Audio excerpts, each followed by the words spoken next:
and in exchange, I'm doing this for you. So one favor for another, that kind of thing.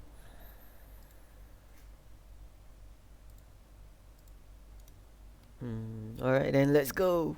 I don't want to stay in this ferry anymore.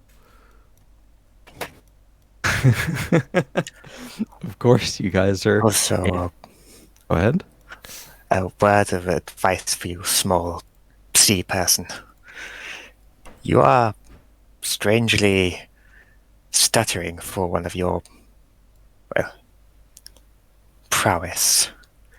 You tracked us down, you helped sail a vessel across waters, yet you seem very unsure of yourself. You needn't be. Have faith in your own ability. Oh, thank you.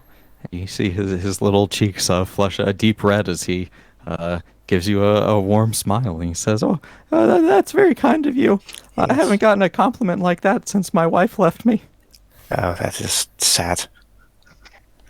Oh, that's life. We do our best here, but you'd better get going. I don't know if Slim's asking for help. It's probably pretty serious. Yes, well, I don't trust him to handle these things himself for Yes. very long. Well, the strong survive and you are still alive, therefore you are strong. This is how life is. Take care. You two, we'll be waiting for you. So if you don't come back in like a week, we'll assume that you weren't very strong and you died. But aside from that, we'll stay here. You got like a week at least, I promise. Alright.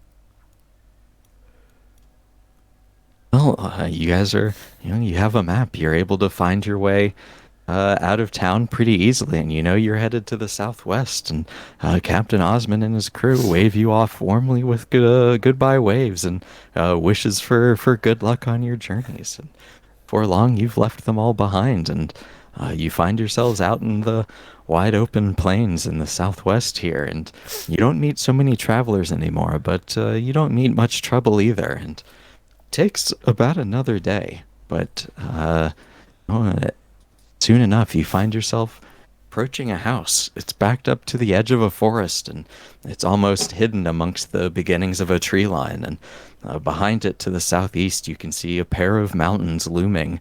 But where you are, at least, it's a bright, sunny day, and you find it smells and looks and feels pleasant and homey as you see this house that is small but well made and comfortable looking, and you can tell from the map that you seem to be in the right place.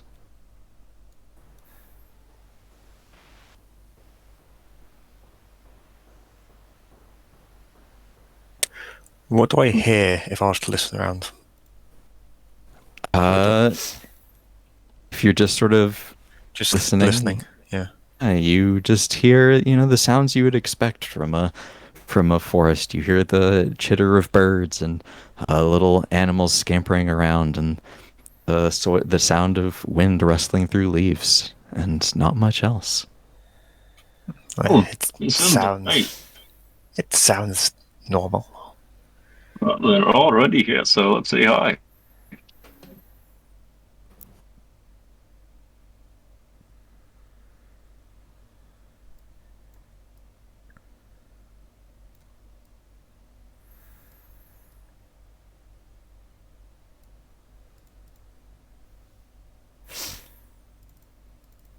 Yeah, hey, is the other guy okay? Also, be sure to take care if we are to be caretakers of this one. As the boat person says, they are not well in themselves. Right, Loud- right. Loud sounds you make, such as knocking in such heavy armor. It may startle him. Frighten him, even. Yeah, they don't really care. No, that guy, no, our little friend over there. Yes, he's gonna point to our companion. To Arkoff, or how you say your name. My screen's still black. Right. Hey, you coming along, or? You cannot caretake for this one at distance. I have found caretaking requires a touching approach. Yeah, you really think so? How else are you supposed to caretake for things without doing things for them? That's a good point. Is it like you've never taken care of an elder lizard before? No, I don't think I have. Not You know, gonna lie. it's not pleasant, but it's required. Right.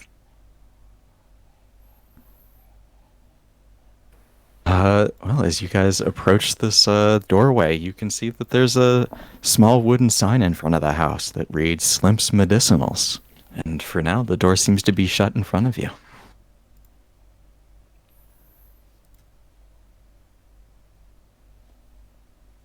Yo, yo, GM. My screen is black. Ah, now I see. Alright, sorry. No worries. Is everyone able to see? Yeah? Yeah. Or I can see, like, up to the front door, but no further. Alright. Interesting. Uh, Is it supposed to be black in here? yes, as you are outside, you Okay, can't see yes, through the yes. walls. Okay, then yes, it's fine. Right, no worries.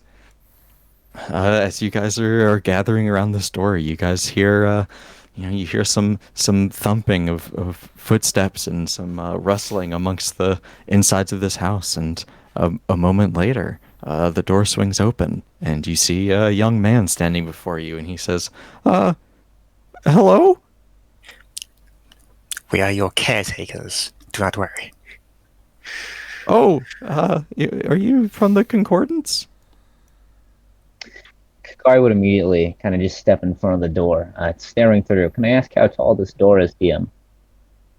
The door is it's about 8 feet tall. All right, cool. Then he can indeed look through it just fine as he's staring down. You go, yes, we're here to take care of your problem. Be the caretakers of it, as this other person describes. Now, please let me in your house. Uh, okay. Very good. This is my shop. I hope everything seems okay to you. Sorry, I don't usually host like adventures and stuff. If I'm gonna be honest, I thought you were here to kill me. Oh, That it's would have been hideous. just my luck. But we're not here to kill you yet. Now, please show us to the problem. Well, the thing is, I hired you because I don't want to go to the problem, but I can tell you about it at least, and hopefully you guys can solve it for me. Begin. All right. Well, look, I set up a little garden here. I was trying to grow some like medicinal herbs, like you smoke them and they help with like any sort of any pains or anything like that you might be having. Uh, Look, I'm no good at this kind of thing, and I think something's gone wrong. Uh, I wasn't growing, nothing was growing very well, and look, I sent my assistant to go water the plants, and he hasn't come back, and oh, I'm not very brave, so I was hoping maybe you could go check on him and make sure everything's okay. Yeah, quit your yapping. Kakari would turn to Spera. All right, Buckethead, you're the one to head out there first. We'll follow suit. No, So I if- don't think I so- will. So if he was pipe up and saying, his name is Spera. Unimportant. I find it's manners among you people. Most of your people. Buckethead. We have to go. Spera. Okay, then. Tall spike man, sure. Just a second. Of course. Now, look at this book. As Sphere's gonna point at the book. It's a nice book. It is a nice he's- book. The book on the counter. Yeah. Are you looking at it or taking it? For now, I'm just looking at it very closely. Yeah, you can see that this book is written in common. It seems to be an inventory of sorts and some listings for sales that have been made. Oh, nice. Oh, nice.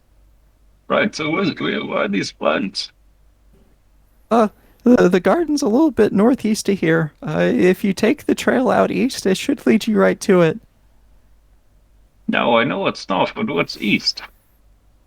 Uh, like if you're looking out of the door, it'll be to the right. All right, thank you. No worries. I hope everything goes okay. I'll be waiting here. Before we leave, I do need to ask to make the hunt a bit easier. What does your assistant look like? Or what are their names? His name is Jimp, and he's a dwarf. He's pretty old. He's got like a gray beard. Not a lot of hair up top though, and not a lot of teeth. Jimp, But the he's a- bold, gummy, short one, yes. He's been with us for a few years now, and he's pretty nice. He's always been real friendly and helpful. So I'm worried that something might have happened to him. I don't know if I'd be able to live with myself if I got him killed. Are we supposed to be the caretakers of this Jimp then? If you could just make sure he's alive and like that he can get back here, that'd be enough for me. Caretakers are supposed to prolong the life of the elderly. This seems like it may be the case. I guess so. If you have any magic that could help him with aging, I'd be happy to let you do that to him too. I'm sure everyone would like to live longer. I do not think that exists. It would be too magical. Oh, I will just caretake for this Jimp instead. okay. Well, guess you kind of got my hopes up there. Oh, I am sorry. I do not know much magic, just have the hunt. It's okay. I don't know any magic either. I tried one time, but I tried to make a fire and it didn't work out. I don't think I'm much good at magic. Maybe you should stick to herbalism, herbs, and growing them. That's a fine profession. I'll do my best. If you guys want, you could maybe help water the plants while you're up there. I could give you like a bucket. Nah. We're here to kill this place. Did you say kill? No one should need to get killed. You don't want us to kill the pest? I don't know if there's any pests up there. I don't know. I guess if something is up there, I guess you'd better kill it though. I don't know if I'll be able to do it myself. But not this Jimp person. Oh, please don't kill my assistant. He's a nice man. That's what I am his caretaker. We are his caretakers. That is the purpose of this quest, yes? Yes, please. Ah, I knew it. We must go. Quickly. Okay, well, just take the trail to the right when you leave, and it'll lead you right there. Alright. All right, well, if everybody is satisfied and willing to leave together, you do find that the trail is much as he said. It leads out east for a while, which is to the right, and you follow the tree line for about 15 minutes before it turns a bit north, and you head away from the forest and into an open field where you can see that you're approaching what could be reasonably described as a garden, but it's quite large. It looks like it would take at least half an hour to walk across, and the closer you get, the more you realize that nearly everything in this garden seems to be very much dead. And before long, you find yourselves standing in front of the gate, beyond which there seems to be little more than dirt and empty husks of what were once plants. And far away to the north, you can see that there's one plant that seems to still be very much alive. And despite the distance, it seems like it's about 15 minutes walk away. But despite that, it looms tall and casts a wide shadow. But for now, find yourselves standing in front of a gate. You know, I don't know, Spike. That plant looks suspicious. And the thing to your west is a small shed. It's made mostly out of stone with a thatch roof, and it has a pair of double doors right in front of you.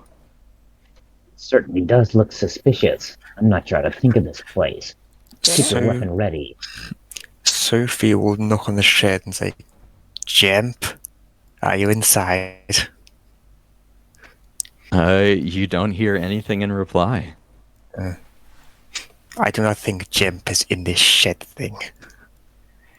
Kakari is going to take a walk back here and go, please excuse me, I left my oven on. As he walks this way, I'm going to attempt to stealth behind the shed if that's all right, DM. Yeah, you can roll stealth. Of course. Sophie blinks, thinking, "What is an oven?"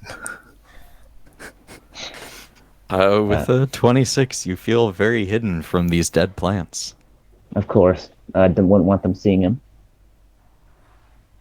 So he's just kind of going to walk over here. How tall is this fence? It's about 5 feet tall. Very cool. We'll hop on over that. We're going to chill for a bit and go into these trees if that's all right. Yeah, you can park yourself amongst that tree. Awesome. Feel the crunching of dead leaves that seem to scatter the place as you step amongst the trees. And Arcaz, as you approach this tree in particular, you see it starts to sort of shiver, despite that there doesn't seem to be any strong wind. And in fact, it shivers into motion, and it looks up at you with a little, oh! And it takes a step forward towards you. And I need everyone to roll me initiative.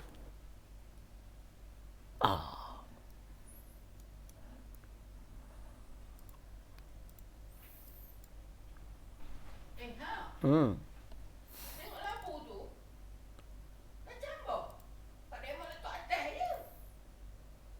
Okay, looks like everybody made it on, which is fantastic.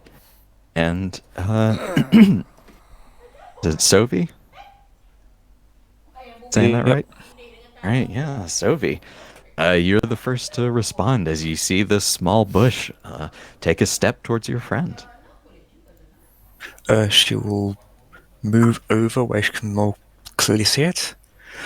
She'll call out, "Stay where you are" in Sylvan, and Sure thing. if it like moves towards Arcos any further, she will hold the attack action or to attack, make a longbow attack. Of course. And with that, Kakari, you feel, for the moment at least, a bit hidden. But you've seen this one bush at least has made a movement. Of course, as Kakari will ready his short bow, is going to ready an action. That being, it comes within 5 feet of Arcaz and makes any sort of hostile action against him, he will be taking a shot at him. He's also going to move 5 feet here, still within the branches and everything. But with that will be an end turn with a ready action. Of course.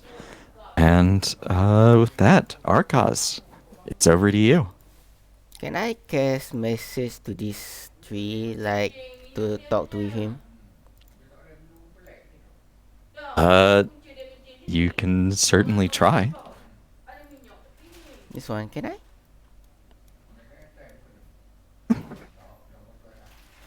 Can I talk to the tree? Yeah, you can. You can also just try talking to it if you would like. Alright, I'm gonna ask, are you being summoned of somebody, or what happened here? The tree replies with a oh, and it bears some sort of needly looking claws at you. Oh damn! Alright, I'm gonna flee. Of course. There, I am my turn. All right. Well, with that, Kari, you see beside you, the tree that you've been hiding amongst its branches. Those branches start to shake and quake, and it shakes itself to life as well. And as it does so, uh, it rolls high enough perception to realize that you are standing right under it, and it takes a Oh, swipe at you. rolls above a 26. All right, sure. And Uh, it rolls on its attack a 22 for 3 piercing damage. oh, of course, taking DM. Let me do that. All right, and it sort of looks at you. It's quite a bit smaller than you, and now that it is moving, but it is sort of looking up at you, and it, much like its friend, lets out a oh as another tree shakes itself to life. And as this one sort of moves into a mobile state, it seems larger than its friends, and it takes a step forward to throw some needles. As it seems like as it launches its arm forward, the claws on its fingertips sort of continue on, and Arcos, as you're the closest one in the garden, it's gonna throw them at you. And with a 21, it manages to find a gap in your armor, and these needles they slam into your body for 4 piercing damage. As it is now this one's turn, and it is going to try to follow Arcos, which means that both of you Yep. can fire your shots. Of course. All right. But this one, would Archon's not sorry, would Kakari still be in stealth to this guy who I don't know if he rolled high enough to see him. He does not know you're there, but you also have disadvantage since you're right next to someone, so you get a straight roll. No, of course. Going once here. Let's see. I don't think would sneak attack activate then. I don't think it would. So just ignore the second The damage. sneak attack activates because you have an ally within 5 feet of it. You don't need advantage if you have someone next to the target. Of course. Please excuse me. I'm new to playing rogue. So here we go. No worries. 16 for that much. 16 definitely hits. And does Sovi also want to take her shot? Wait, what? Sovi? Didn't you also ready an action to shoot? I did, yeah, I was going to let him go first, though. But Sure thing. for 11 piercing. Ooh, very nice. Well, you both are able to hit, and between the two of you, Arcos, you see this thing lunge at you, but just before it manages to swipe you, 2 big arrows fly through either side of it and rip it to shreds, and you find that there's only a bundle of twigs left pulling at your feet, and you were safe. But as this happens, you guys see as 3 more little bushes shake themselves to life as well. And it is this one first. And this one does not know Kakari is there. So Arcos, it's gonna run at you. And you see its claws lash out at you. But with a 9, it scrapes against your chest, but it can't quite get through your clothes. And it is over to this one. And this little guy is gonna follow suit. And he also does not see the Kakari. So he's going to chuck his needles at Arcos as well as the only other person in the garden.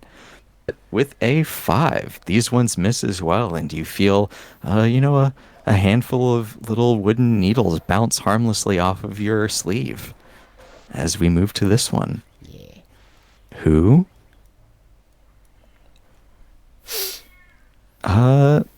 With a nat 1, also does not see that Oh, yeah. Kakari is there.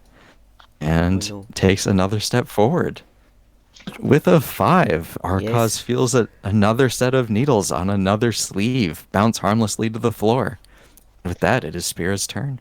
I am high Well, elf. fighting trees. That's new. Go ahead. It's okay. Let's go. No, that's quite alright. Spear's just gonna move 20 feet here. Take out his longsword and, try and cut some wood. Of course, As that is a Ooh. 13 to hit.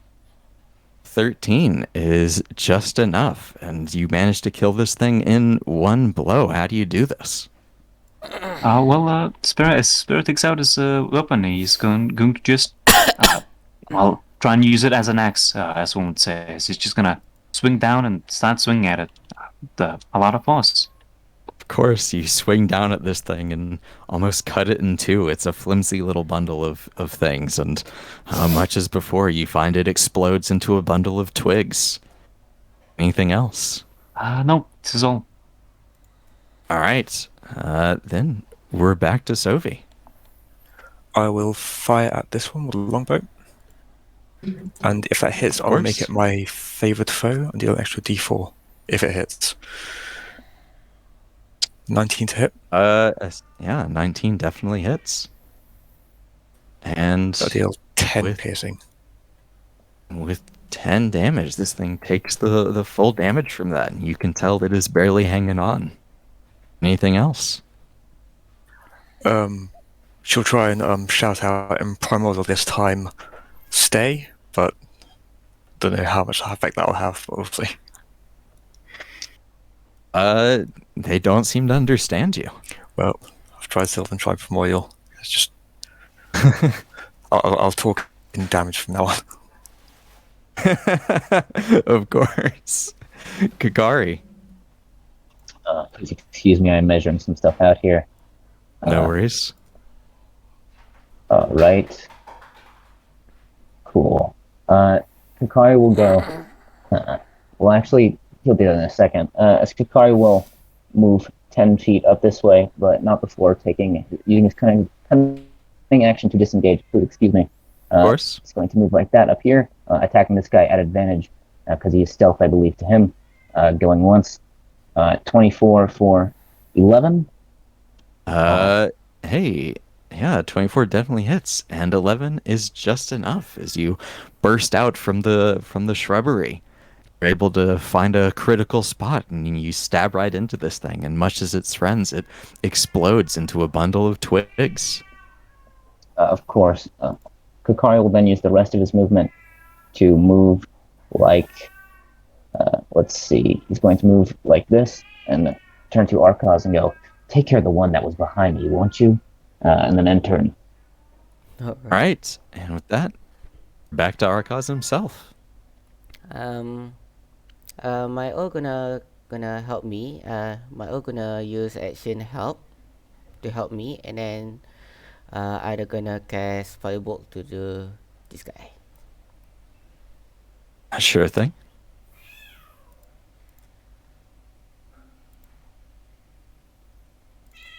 Ooh, 16 is definitely enough to hit these guys.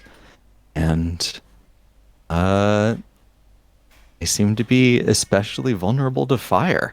As you notice, as soon as your firebolt hits it almost instantly goes up in flames and collapses in a pile of embers on the ground in almost no time at all. Right, and then I'm gonna move Very nice. this part, and then I end my turn. All right. With that, it is this guy's turn, and Sovi, you tried to shoot at it. It's trying to respond in kind. I'll give you half cover since you've got this I fence in was going to between you. ask, but yeah, okay. However, it doesn't matter as it rolled a nat 1. And Yay. you, as you're sort of hunkered behind this fence, you hear a series of thunks as the needles implant themselves into the wood, and you are safe. And with that, it is this one's turn. And Spira, you just killed one of its friends right in front of it. It's going to try to throw its needles at you. And with an 8, you are safe as this thing, you feel the needles sort of clunking off your bucket helmet. And you are safe as well. And this one is dead. So it is your turn. Yeah, Spirit's gonna raise an eyebrow, not like anyone can see it, and he's gonna walk up to this guy right here. He's gonna start. You hear him let Yes, out a yeah. nervous, oh, as you approach. I see. Yes. Once again, Spirit's gonna start chopping. That is an 11 DM. Sadly, an 11 is not enough, and this little creature is able to nimbly dodge out of the way. I see. That'll be end turn. All right. Then we're back to Sophie. I will take another shot at this one, try and finish it off. course. So 14 hits. A 14 is enough. How do you finish this guy off? I'll just do one shot straight through the supposed eyes in his head and have it fall over into firewood. Of course, its head pops from your arrow into a explosion of twigs, and it falls to the floor. It is dead. Anything else? No, that'll be it. All right, and we're back to Kakari. Of course, as Kikari will run like this, 15 feet, he is going to attack this thing using his rapier. Sneak attack proccing, but no advantage. Going once here. 23 for another 11. Yeah, 23 is enough. And once again, 11 is exactly as much as you need. How do you finish this one off? As Hikari just kind of sprints across the floor here, he holds his rapier ready. As he stabs it, starting with the chest, he just moves it upwards in a quick flick, as it kind of splits upwards. Of course. There you go. It splits in half and falls to the floor in 2 pieces. Anything else? I think the only thing left besides that was I guess he's going to dash and move 45. Not 45, he's going to move. He moves 15, so yeah, he's going to move 30 feet this way. Bonus action, dash, cunning action, and then I guess that's all end it. All right. And with that, all of your enemies are dead. And from what you can tell, none of the other trees or bushes or shrubs or plants have moved in any way at all. So for the moment, at least, you seem alone in this garden, surrounded by dead plants. Alright, can I check any magic or anything on this garden? You wanted to check for magic, you said? Yeah, is there any lingering magic or something? You can cast Detect Magic if you would like. If you have it. I don't have it. I thought I'm gonna search for something, but it's okay. If you want to specifically know if there's any magic, you'll have to have a way to detect magic. Alright. I don't have it. You know, the speaking of sensing things, I would like to try and use divine sense, just in case. Of course. Let's see. It is 60 feet, and Celestial Fiend are undead. You don't notice any. You don't seem to notice anything at all in this area for now. Of course, Tim. I would also like to know that there's an end part saying within the same radius you'll detect the presence of any place or object that has been consecrated or desecrated, as with the howling spell. I assume that's Yeah. also a no. That is also nothing so far. With the intent to find things with less magical means, could I climb to the top of this shed roof? Yeah. Do you have a climbing speed? I don't, but I can always make an acrobatics check if need be. Of course. It's about 10 feet tall. With a 10, I'll say you're able to get to where you're sort of hanging off the roof, but you don't have quite enough energy to pull yourself on top of it. But what would you like to see if you can see from there? You're about 10 feet in the air. From there, she'll try and call out loudly, "Jump!" Nothing else responds. I do not think Jump is here. It's where the door of the shed is, correct? Yep. Alright, Kikari's going to try to open that. Sure thing. You find that it wasn't locked or anything like that, and you're able to push it open quite easily. Or you find inside, it seems like the contents of what would reasonably be in a shed. Alright, does he find anything unusual looking around? You can roll me investigation. Of course. 6. With a 6, everything feels pretty in place here. Fair enough. I'm gonna use my all to scout ahead to near the living tree here. Uh, yeah, sure. That it seems like it's just a plant that has somehow clung to at least a little bit of life in this desolate garden. You find that there's a handful of plants around that are not quite dead, though uh, don't seem like they're doing great either. What about in this lid thing? Can I try and lift that and have a look inside? Yeah, it's pretty easy to lift, and inside seems to be a well. You can see the water level is quite low, but there's a little bit of water in the bottom. There's also a rope that's hanging off of the bottom of the lid.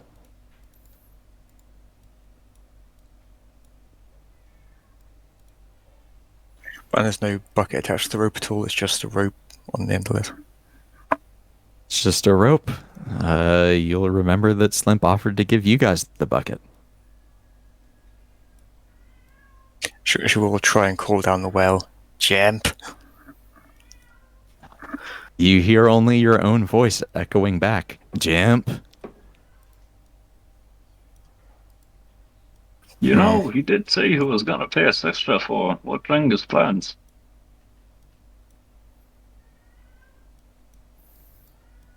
Yes, but we don't have a... She looked on board and looked at your helmet. Sure we do. Bucket. I can just take it off. Are you sure? I mean, yeah. Just don't lose it. Yes, Spur's gonna take off his helmet. Well, there we go. Much better. And hand the bucket, the bucket to Zoe. Of course.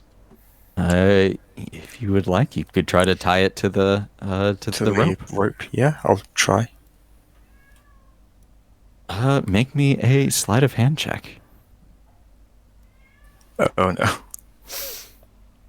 So when you said to not lose your helmet, With a 5, you're trying to sort of weave the rope through the slits for his eyes, but you can't seem to quite get it to go through.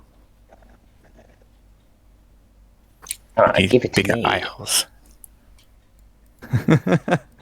Clearly have no idea how to use a bucket. Yeah, Fine. Or you can try as well. Let the Sure. rude one do it. I hope he fails this for comedy. Let's see. Of course. With an 8, you're a big old thing, and it's hard to get your fingers to navigate it through the tiny slits as well. And you don't seem to have any better luck. This bucket is terrible. Awful quality. It seems to me you're both just inept. Give it here. Yes, Spur's gonna take his own bucket back and try and do the same thing for the trying to tie the rope. Of course. I'm telling Hey, you, just with don't a know how to 19. use the bucket. Spira, you know your helmet better than any of they do, and you managed to weave the rope expertly through the slits, and before long you've got your helmet tied to this rope. Well, time to get some water. As you know, Spur's just gonna drop the bucket in. Oh, for sure. You're able to pretty easily get your bucket helmet down into the basin of this well, where you pull up a little bit of water at least. It's with your eye slits being sort of on the top side. Your helmet seems a little more than half full before it starts to spill out. And as you pull it up, Arcos is actually Sophie as well. You both notice that this water, it smells kind of off. Not quite rotten, but not quite right. There is something wrong with this water. Not off, but Give it here. perhaps Can I poisoned or treated. can I look into the water, into the well? Can you what into the well? Sorry, I Look- missed the first look part. into the well. Yeah, you can look into it, sure. Is there anything I can see? It's no dead Uh, rat or no corpse. No, it seems like it's just a well that's got a little bit of water in the bottom. Don't notice any corpses or anything like that. Give me the water. You should do as he says. Give the spark here the water. I think this land is cursed. I Yes, wish to you know, taste test the water. I you do know, not advise this. I do. that's it's fine. He's volunteering. Look at him. As Spurs gonna try and take away the bucket from Zoe. Uh, wasn't Spiro the one who drew the water? You should, Yeah. I Oh, believe you have it. sorry, Have the sorry. bucket. There you You go. have the bucket, so you can give it to him if you would like. Yeah, you know, Spur will give the bucket to Akari. All Of right. course. Kakari would take a Kakari. big sip. Now, Kakari is in fact a corpse, a walking corpse man, as he's a reborn. Does it seem familiar at all? It does not seem familiar to you. It tastes like water. Ah, sweet. This is good water. I approve. As he hands it back to Sparrow and just starts walking away. What if this water made all the plants die and come to kill us? Maybe we should not water the plant with this water. Right. As Sparrow would untie his helmet, get out his own rope. You know what? How about you help me tie this? As he's gonna try and tie this rope to this. Well, I don't know. How do you say Post. this? Yeah, this that thing. The Yeah. Sure. You can make me another sleight of hand check. uh, would Zoe be helping me? Yeah. Yeah, Yeah, I'll sure. help, yeah. You can have advantage. Well, that's a 14. 14. You are able to tie a very nice tight rope. A very nice tight knot, I mean, with your rope. Wow. You know, Sparrow would dump the water on the ground and put on his very wet helmet. Someone's going in, right? I mean, into the wild. We're going for a dive, you say, as Kakari immediately turns around. Hand me a rope. Tie one to yourself. You know, Spur's gonna hand the rope that's been tied to this post. Of course, Kakari, Kakari's going to deny that rope and take out his own, just to be rude. Tying it around the waist of Sparrow as he's in heavy armor. He's going to go, I'm going in. Now, how wide is this well, would you say, DM? It's a pretty wide well. It's a little over 5 feet wide. I'd say Kakari's wingspan is wider than that, if you could call it that. Of As course. he's going to place his hands on either side as well as legs to try an attempt to slowly slide down. Yeah, you can make me, if you're trying to do like a controlled slide, you can make me an athletics check. Not acrobatics? Oh, okay. Not for this one, since it is just sort of the strength of your arms. Of course, 5. With a 5, you guys see as Hikari very gingerly lowers themselves into this well and sets out to try and slip down, but almost immediately just you can't quite keep your grip on this wet mud, basically, that is left of the walls, and you slide down, and it's about 20 feet. You're able to control yourself well enough that you don't take any damage, but it's certainly not a graceful fall at all. Of And course. you find yourself Wilhelm screaming, too. thunking to the bottom. Are you okay Yes, down of there? course, with a Wilhelm scream as he lands. Well, what does he find down here?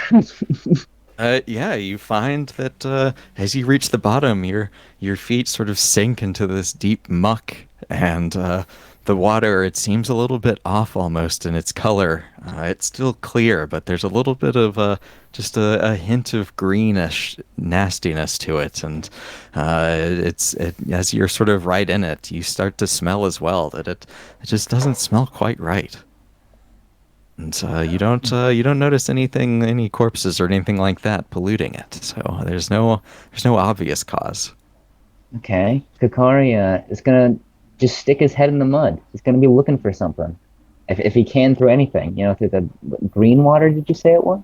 Yeah, it's sort of just lightly twinged with green. And do you find anything under here? yeah, you stick your head into the mud, and you start to feel something.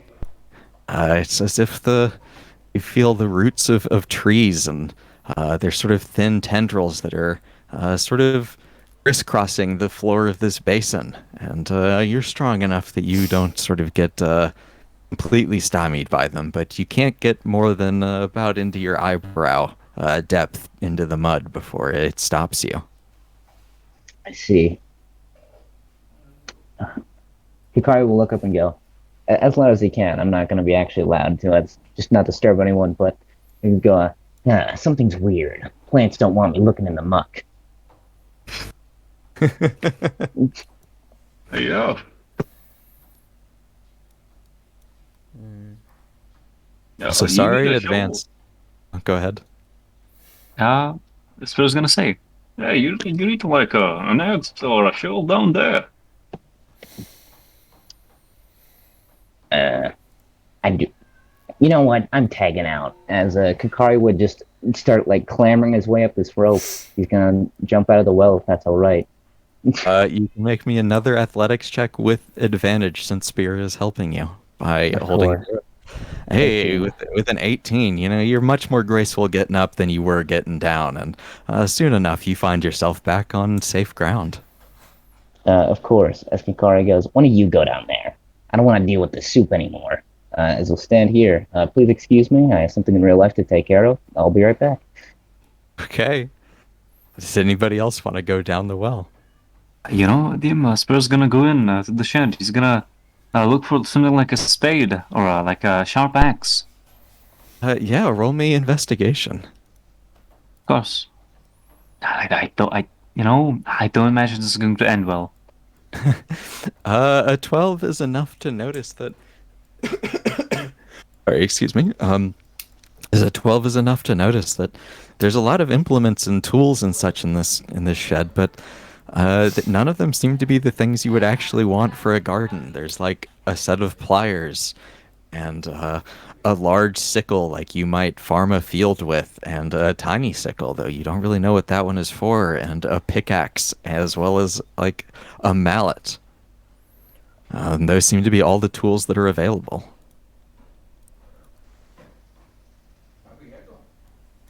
This is the gardening shed at all. This is the cobbler's workshop. As Spur's gonna pick up the pickaxe. Then look at the very small sickle.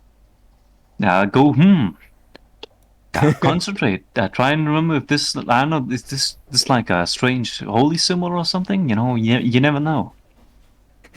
You can make me a religion check to try and see if this is religious.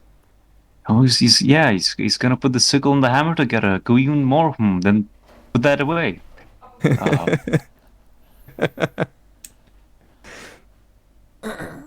Uh, With a 6, you think it feels right for the common man to hold these things in this way, but you don't remember any sort of specific ideology that might be attached. That doesn't belong to you. That belongs to all of us. Of course. yeah, Spur's gonna put that down. He's gonna. I don't know. Well, no, he's just gonna go into an Iron Man stand. As he's gonna try and do what Kikari did and slowly slide down. Of course, make me an athletics check. Oh, that's a 9. With the 9, you find yourself not faring much better than Kakari. You're weighed down by heavy armor, and you slide down quite uncouthly, and soon find your boots messily thudding into the mud, whereas a wet squelching sound greets you as you find that you've sunk about under your calves. Oh, this is what I do well. As Spur's gonna take the pickaxe and start hammering down into the well. Yeah, you can make me a strength check. Well, that's an 11. With an 11, you swing down with all your might onto these thin. They're about think about like the size of your pinky finger in terms of width, and you swing down this pickaxe, but they seem very strong and firm, and they don't budge an inch. You don't make any noticeable dent. In fact, you find that the pickaxe seems to be a little dented at the front where you made contact. This is indeed strange. It seems that this pickaxe is, I don't know, second rate.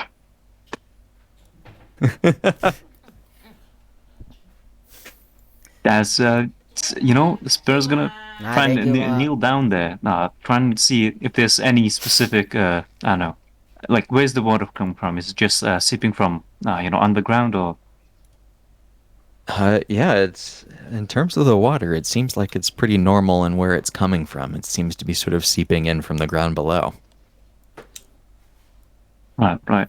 Now, what about the sides of the well? Are they also very hard to excavate? They are sort of firmly packed dirt, so you could try to, pickaxe your way through them if you would like. Sparrow's gonna try that. Hey, hold on, hold on to the rope. I might get caved in down here. Yes, yeah, he's gonna start. Pickaxing the walls. Are you looking for anything in particular? Yeah, something like I don't know, maybe a bigger root, maybe something that I can. So you know how you can't just. I wasn't able to just dig right through. Maybe dig a bit to the side where it's easier to dig. Something like that, DM. Yeah, sure. Make me another strength check then. See how much you're able to excavate. Much. With the five, you get a little ways in, maybe like a few good swings, and you feel the dirt sort of pooling around your feet before you notice, just as you guessed, that there seem to be some more roots, some of them even larger, surrounding the edges of this well. And you can't make it much farther beyond those, as they seem too strong for the pick to break into. I'm leaving. As Sparrow would try to climb his way out of the well. I'm gonna Of course. test. Predicament indeed for a man in heavy armor. Make me an athletics check. Is anybody holding the rope to try and help him? Sophie will try to. Sure thing. I'll give you advantage. Hey, with a 19, that armor has made you strong, and you're able to pull yourself up this rope as Sophie helps holding you firm. And soon enough, you find yourself back on firm ground. A little bit muddier than the last time. There's a lot of a lot of roots down there. Not even a pickaxe can break them. Look at this. As he's gonna show the bent pickaxe, I assume. Yes, the rest of you, as you see him show you this pickaxe, you see that the tip is quite bent out of shape at this point. I'm gonna cast What Firebolt. if those roots? What if those roots belong to, and you'll point to the far end, that tree over there? What if it is taking all of the nutrients from these other ones and supplying its own? Good point. Then we gotta kill it. Or what if Kill the it's? tree. Or what if it's friendly? I want to stab the tree. You don't understand. I understand you're very rude and very violent. You're No. not a good hunter. You're more like a psychopath.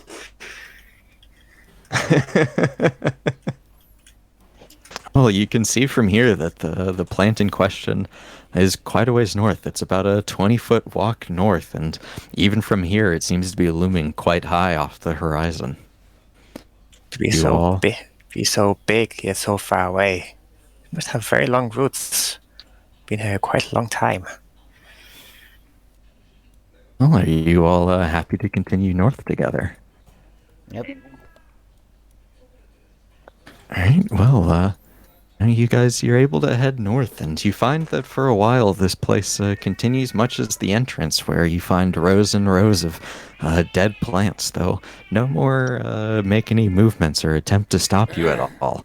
And before long, you find that those of you who went into the well notice some familiar roots seem to be sort of coming out of the ground in places. They start out small and barely more than a tiny twig, but over time they grow until you find yourself stepping over roots like at the base of a large tree.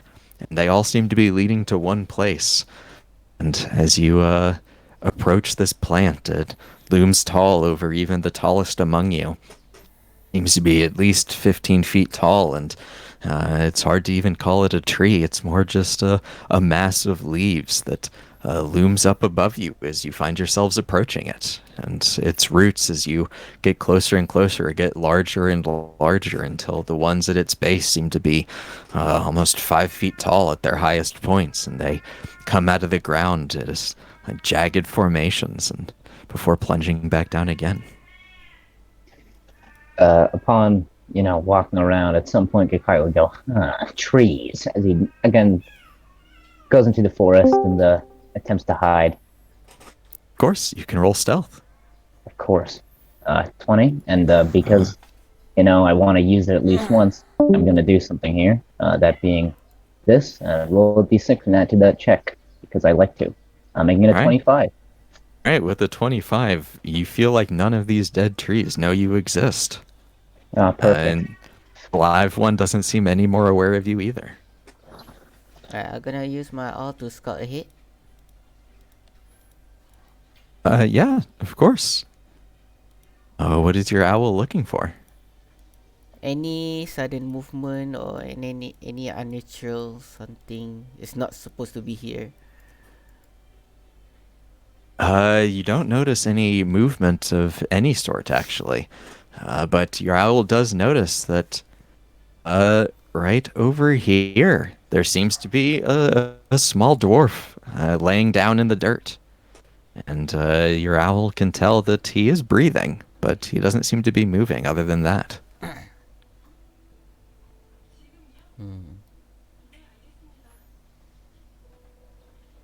Guys, can I cast fireball on one of this route? Are you guys okay?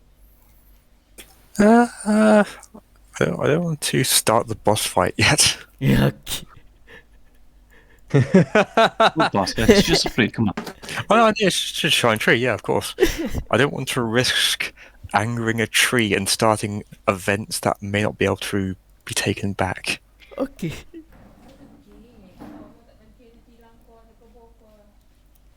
Somebody need to check that dwarf.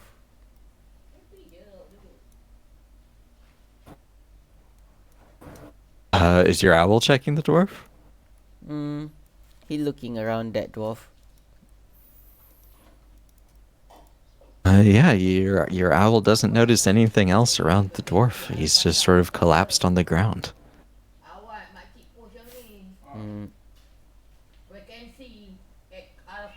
What should we do?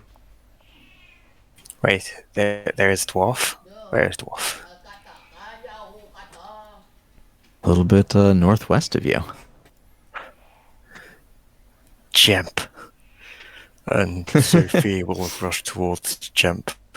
I am caretaker of Jump. And she'll attempt Hey, to as you rouse him or wake him up with a. and how are you trying to wake him up? Just shaking him. Yeah, sure thing.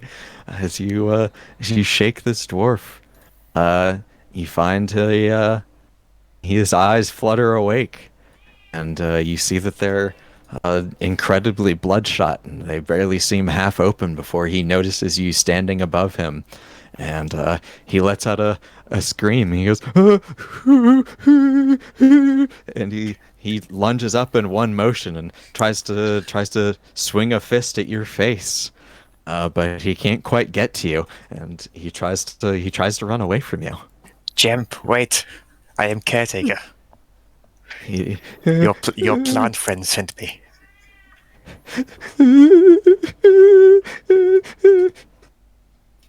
This is going just as well as planned. Just like the elders back home.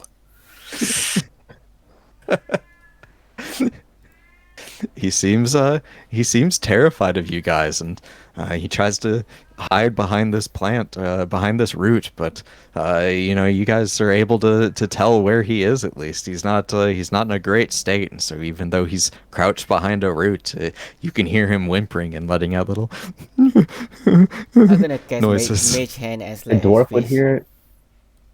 Oh. Sorry. Yeah. The dwarf what would do you- hear it kind of just. Oh, sorry. I'm gonna cast mage hand and slap his face. Right? What is your mage hand doing? Is his ghostly hand can fly and then can do some action. and then I'm gonna smack his face.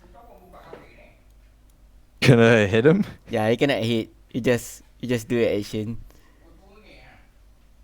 The hand cannot attack. Yeah, you can slap him with the hand. You hear a slap as the hand makes contact, and he lets out a whimper and goes, "Who are you? Who are you?" And Wait, tries to run champion. away again. Oh no, you go We were for the sent effect. by, what do we call it? Concordance of forges. He doesn't seem Yeah. to understand anything you're saying at the moment, but uh, as you guys sort of follow him around, Can I try and, can I try and yeah. grapple him? uh, yeah, you can try. Make me a strength check or a athletics check. Oh, this is going wonderfully. He will contest that with, let me see. I think he might succeed. With a 9, you try Yeah. to grab him, but he lets out a panicked wail and flails his way out of your grip. And those of you who are sort of pursuing him, you start to feel this familiar scent creeping into your noses, and it feels warm and friendly, and your head starts to feel a little fuzzy. I need you all to make me wisdom saves. The Oh. elves among you can make it with advantage, as there's a charm effect. Oh, that's not good. When he was alive, he was an elf, but now he's dead. Anyway, 19. All right. With that, you all managed to make the save. As you know, Oh, wow, your head okay. feels a little bit fuzzy, but you stay aware of yourselves. However, the dwarf, you see, it's affecting him a little bit more. And Sovi, he looks at you and tries to make another punch at you. He seems a little bit bolder now, and he manages to punch you for 4 bludgeoning damage. And I need you to roll me initiative. Wow.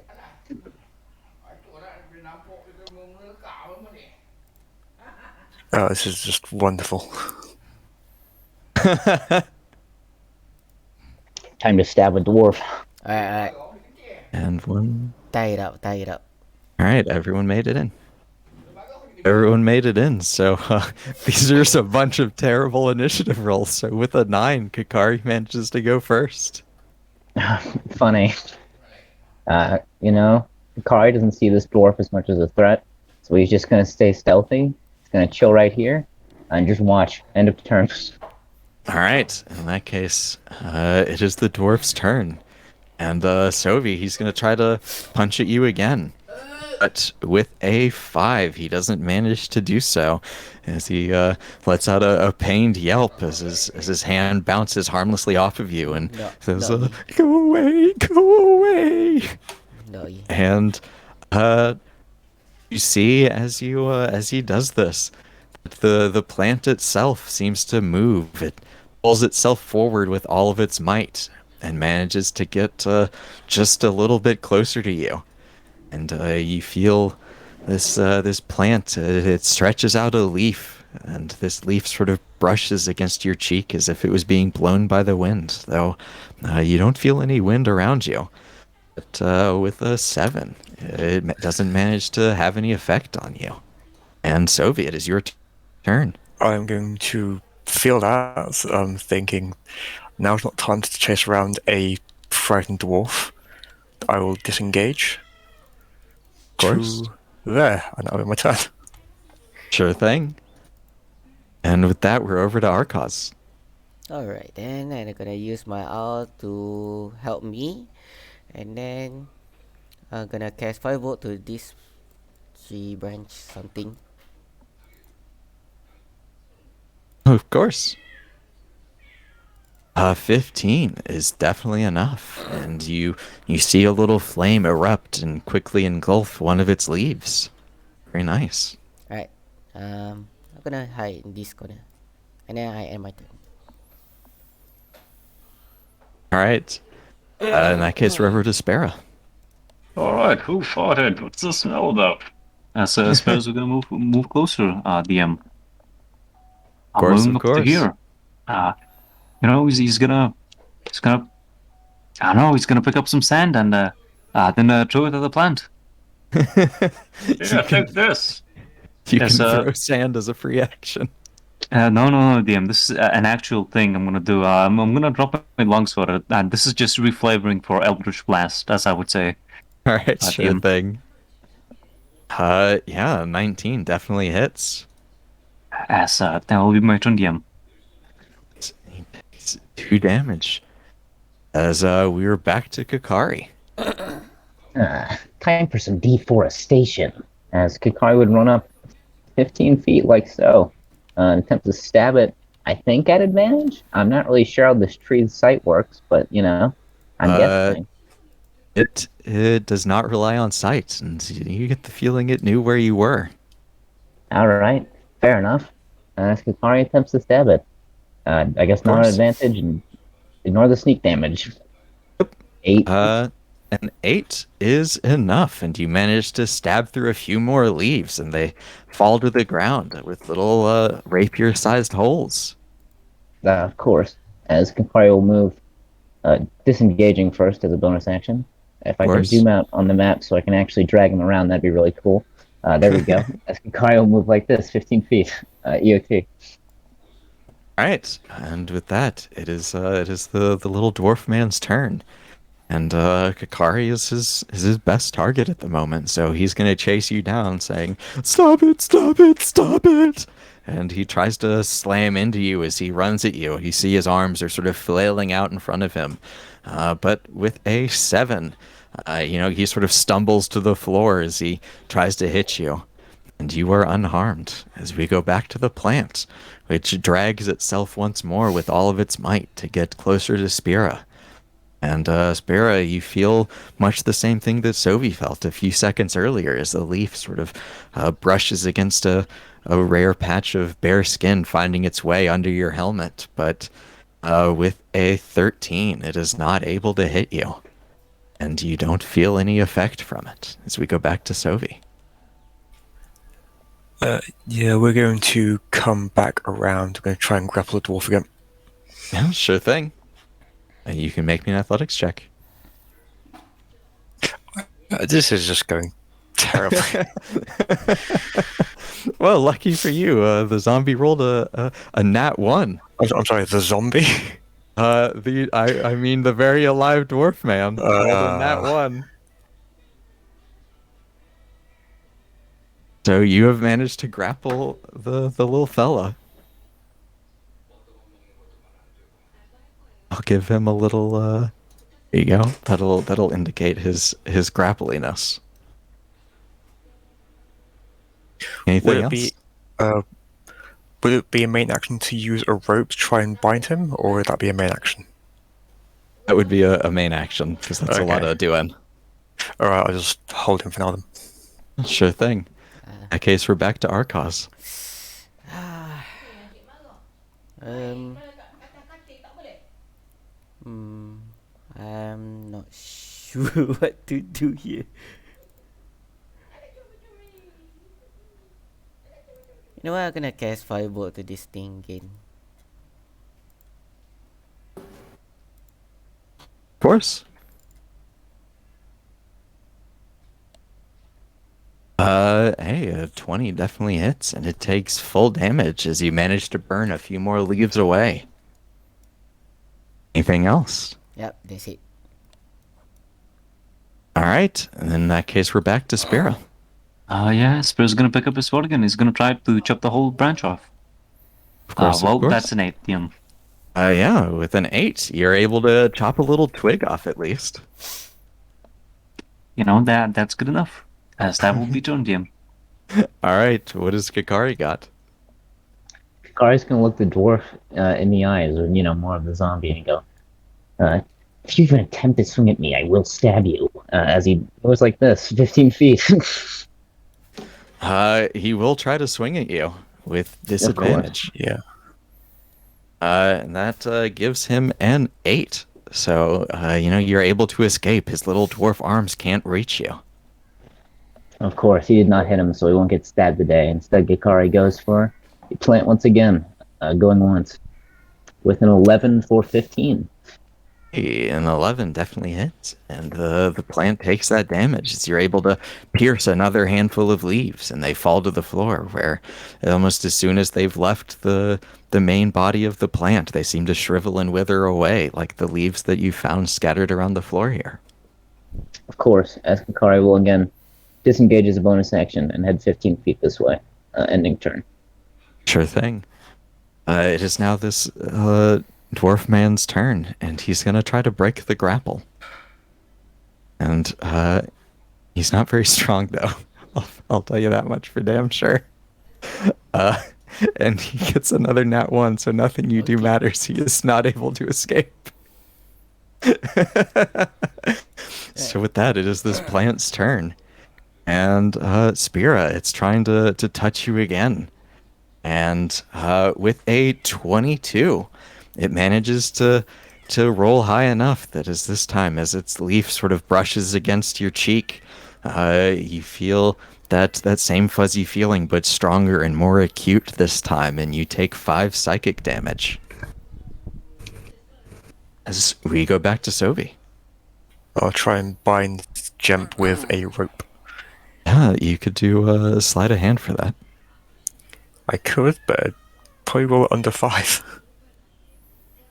I believe in you. Hey, with the 15, you're able to, at the very least, bind his hands together in one turn. And, he's doing his best to squirm, but he can't quite get away from you. He seems to not be very strong at the moment. Or I'll be like, hold still, Jemp. I must be caretaker for you. You can see his bloodshot eyes are openly weeping at this point. I must take you back to the plant, man.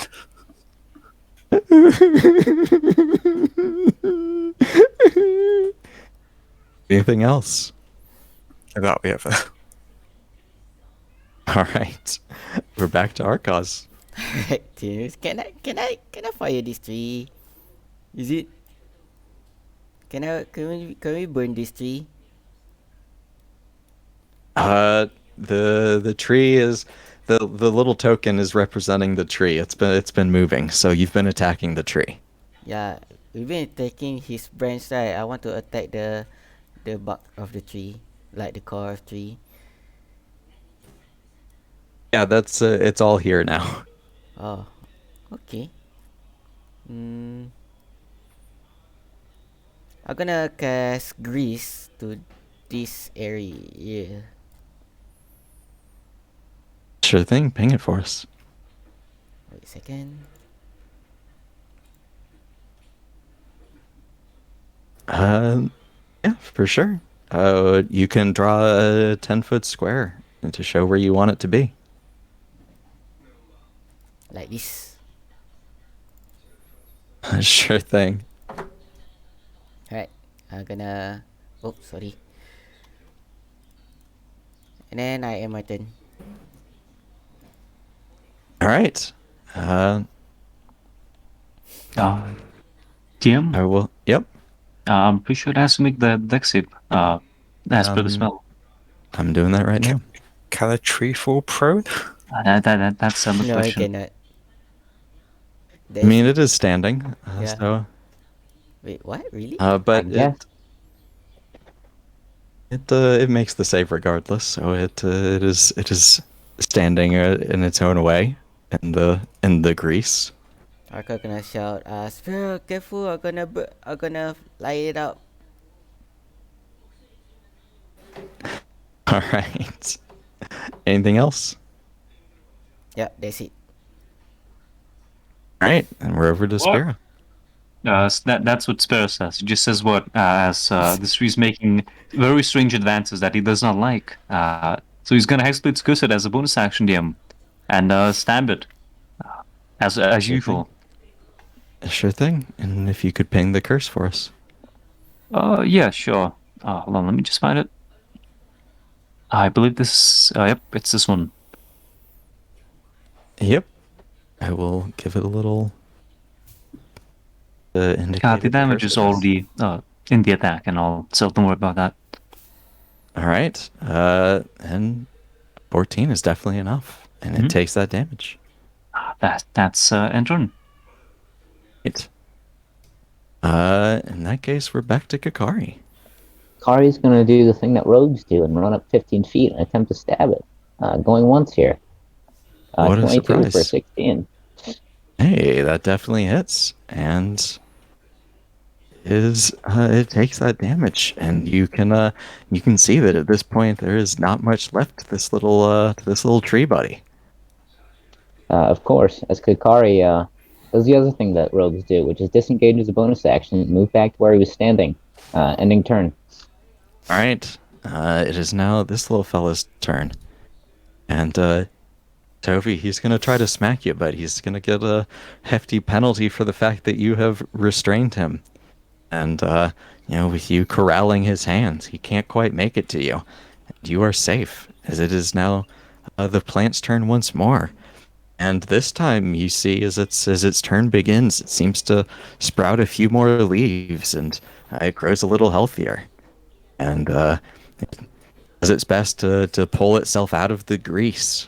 And Spira tries to touch you once more, and with a 21, it manages to hit you for another 9 psychic damage as the smell that is piercing your nostrils gets even stronger. And we're back to Sophie. So I'm going to try and bind its legs now. It's like almost like an impromptu hog tie. Yeah, sure thing. You can make me that check again. Yeah, a 21 is pretty good. I'd say you could definitely tie this thing's feet up as well. And now stay put. We'll caretake you You later. see him reduced to a whimpering mess on the floor as you've hogtied this man. Reminds me of Anything home. else? That was it. All right, we're back to Arcos then. I just think this tree's still alive. Alright, I'm gonna cast Firebolt. Sure thing.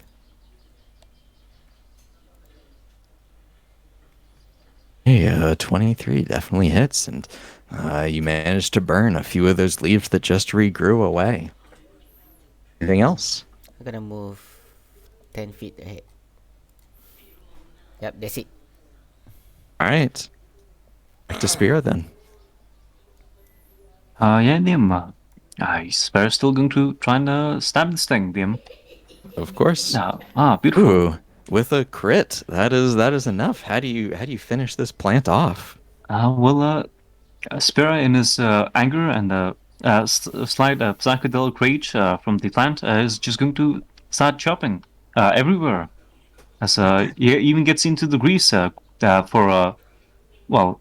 grease his armor up, so it goes faster. Of course. As he simply just chops this whole tree up.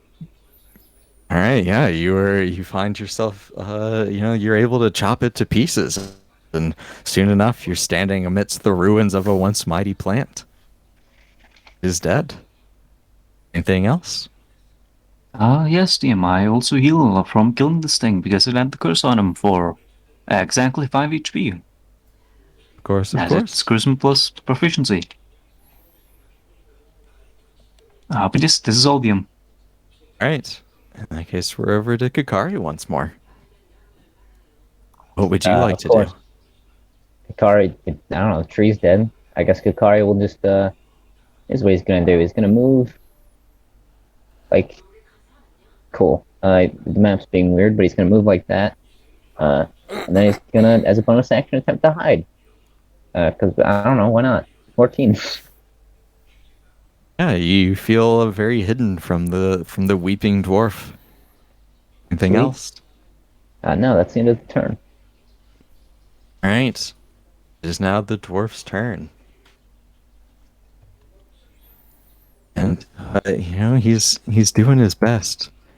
And he's going to try to get out of this binding. And with a nat 20, you see him burst his hands free of this Oh, rope. come on. And he seems he seems for now to no longer be bound. Sophie, what have you got? 3 binding commences. Like, oh no, you don't. With a with a 10, he's just burst out of the ropes, and he's not as easy to get back in again. And you can't quite get his hands under control this time. Anything else? Say, Jemp has broken free. Help me caretake this one. All right. Oh, with that, we're back to Arcos. Alright, I'm gonna go around. How much is it? Let's see, 30. Alright, I'm gonna heal here and then.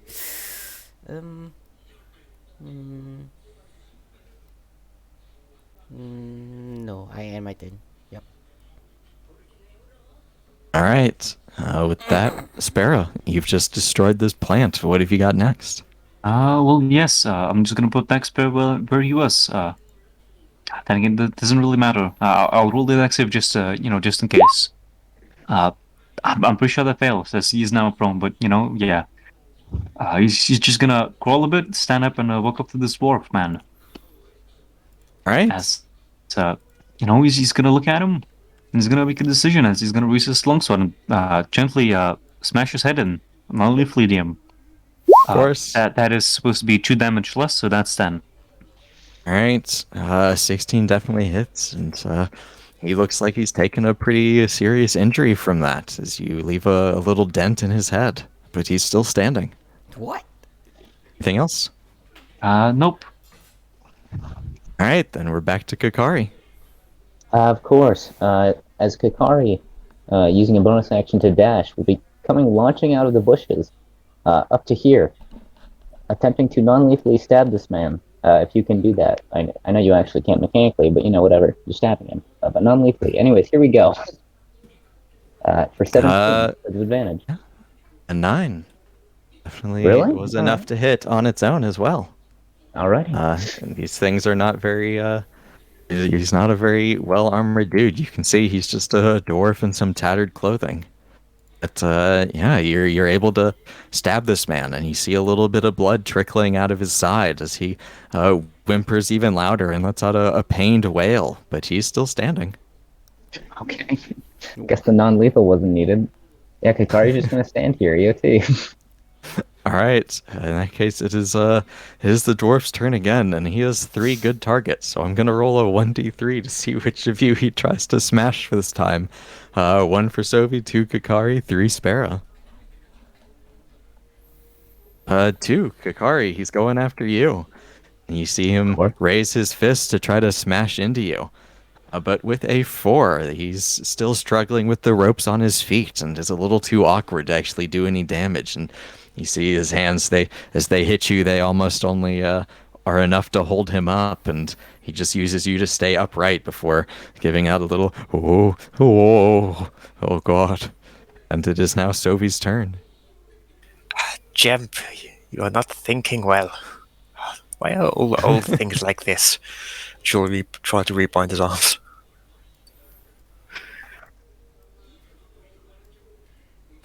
Tens again. With a 10 once more, he's waving his hands about trying to smack you guys, and you can't get him under control, and he seems to be just crying and yelling, "Who are you? Who are you? Leave me alone!" Yes, some old people suffer from memory issue. It is like this back home. I help bind him. Anything else? Just like back home. Not yet. God. I worry about Sophie's childhood as we go back to Arcos. Just Okay. lizard folk things that we're about. I'm gonna do a non-lethal damage. Ooh, very nice. With a nat 20, you definitely hit this guy. He is barely left standing. He's looking pretty bloody at this point, and he's wavering on his feet, but he's still up for the moment. They're really strong. Anything man. else? Yep, nothing. That's all. All right, and we're back to Sparrow. Spur's gonna drop his longsword, and remember, he has just a tool for this job, as he's gonna take out his club from his backpack. He's gonna whack him non-lethally. Of course. Hey, Just the right tool. with a crit, you pull out your club and bash him on the back of the head, and he almost like a sack of potatoes falls to the ground. He is unconscious, but he is alive. Finally. And with that, you guys are out of combat, unless somebody's hoping to kill him real quick. I mean, Sophie would look across the spell like, you never told me you have an elder smashing club. That'd make this much easier. I kind of forgot about it. As he's gonna put the club back and pick up his longsword. All right, yeah, you're all able to retrieve any materials that you left lying on the ground. Can I try As- and can I try and rebind him now he's knocked out? Of course, he's unconscious, and you've already figured out the trick of tying a man up at this point, and you're able to tie him up easy enough for now. How much rope do you think I've wasted doing this as well? Since he shattered some of it, I'd say you're down like 10 feet. Okay. I'm gonna give you some of my rope.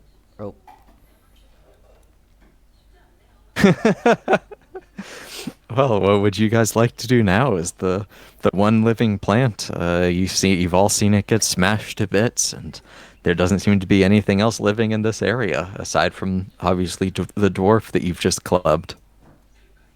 Kakar would like to use a separate rope and kind of just tie it in a weird way around the other rope, as he wants to drag the dwarf behind him, as he would like to head back to the shack to let everyone else. Sophie's carrying the dwarf. Oh, never mind. Oops. I'm gonna He'd like to just head back to the shack then. Could also burn the tree. This Spur's gonna point to the tree.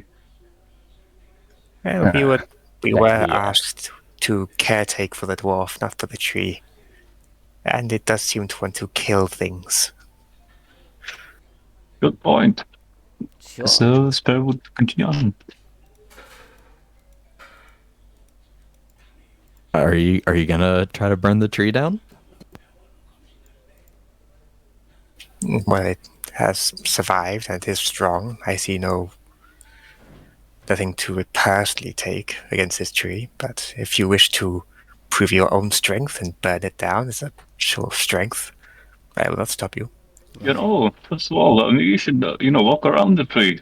Yeah, so Spur's gonna take a walk around the tree and look for something, I don't know, not tree-ish, DM. Yeah. Well, you walk around the tree and you don't notice anything non-tree-ish. It seems like the rest of this place is much like the bits that you've seen before. It is just more dead plants interspersed with the roots of this tree, which you do notice seem to be rapidly shriveling up. Alright. I think we done our job. It's like the tree, the living plant is dying.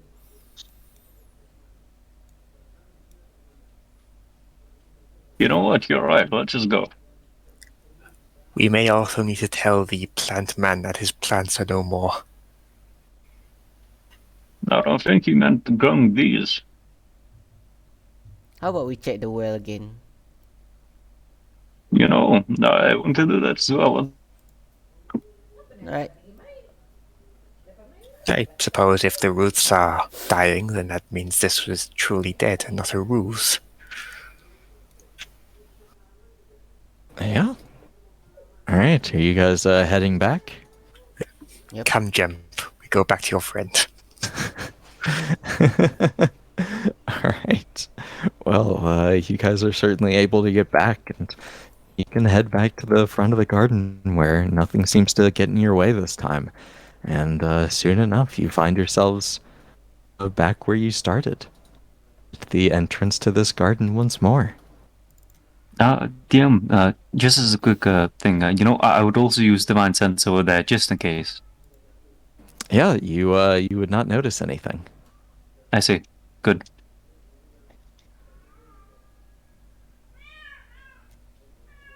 I'm gonna go to this well and then check it. Cat. Yeah. Yeah, you you can open up the well once more, where you find it in much the same way that you left it, but with the bits of the wall that Sparrow managed to chip away. You notice that some of the roots, in fact, seem to be shriveling up and dying, like the ones you saw up north. Alright. It seems our job here is done. Well, Spike here, you wanna jump back in? This is gonna point to Curry.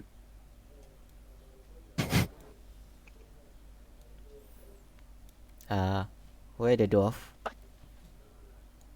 I am coming. The dwarf is just very heavy. As most old things are, they are quite fat. Oh. I cannot help.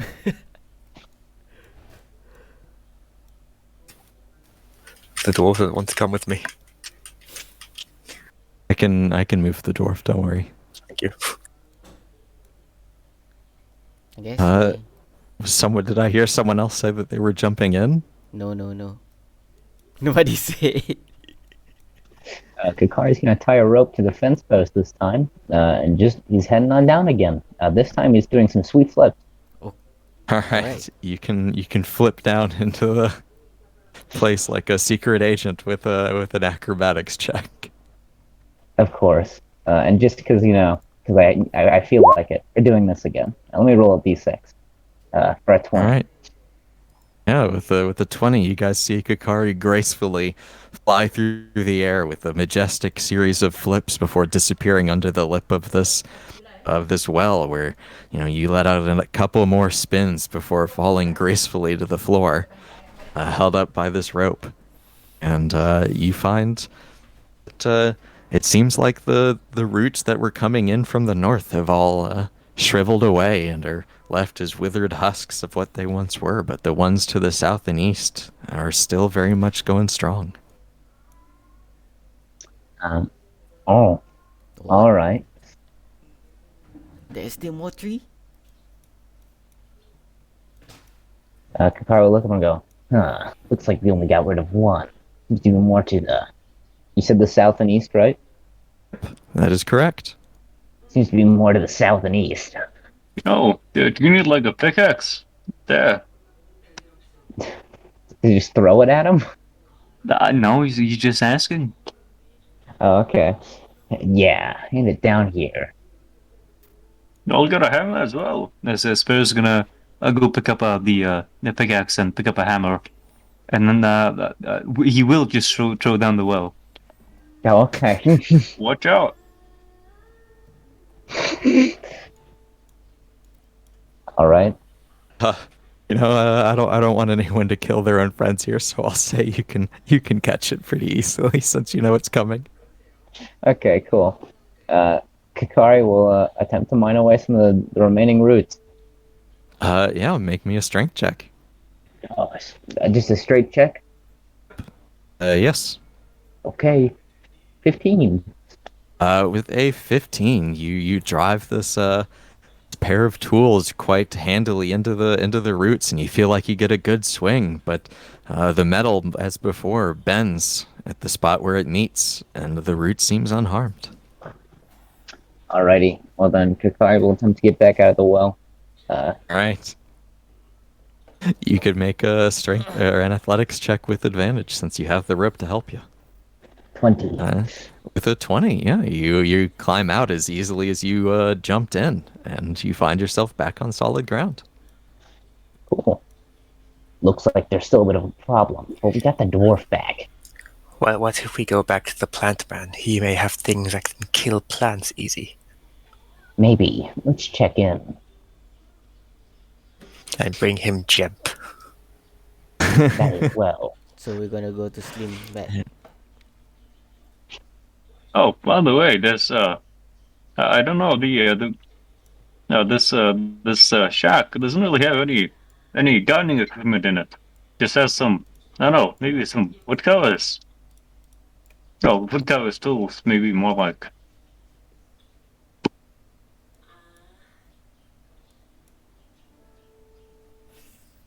No, yeah, let's head back.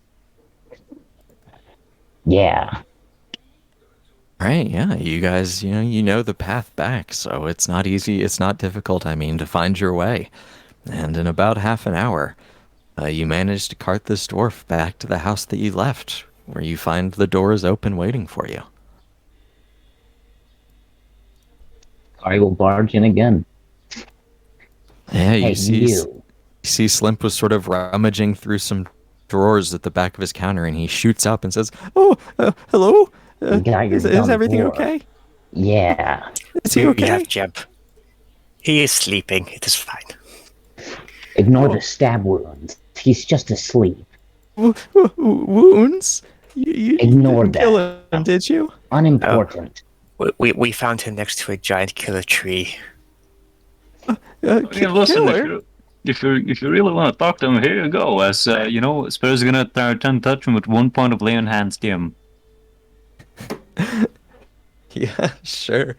The dwarf, he regains some consciousness and almost immediately starts to cry again. You hear him, Start talking. you hear him just moaning out, "Who are you? Who are you?" And Slim says, Is he okay? I've never seen him like this." He's been doing that a lot. I thought it was because he was old. Well, he wasn't much older when he left, or uh, maybe I should just let him sleep it off or something. I don't know. Good idea.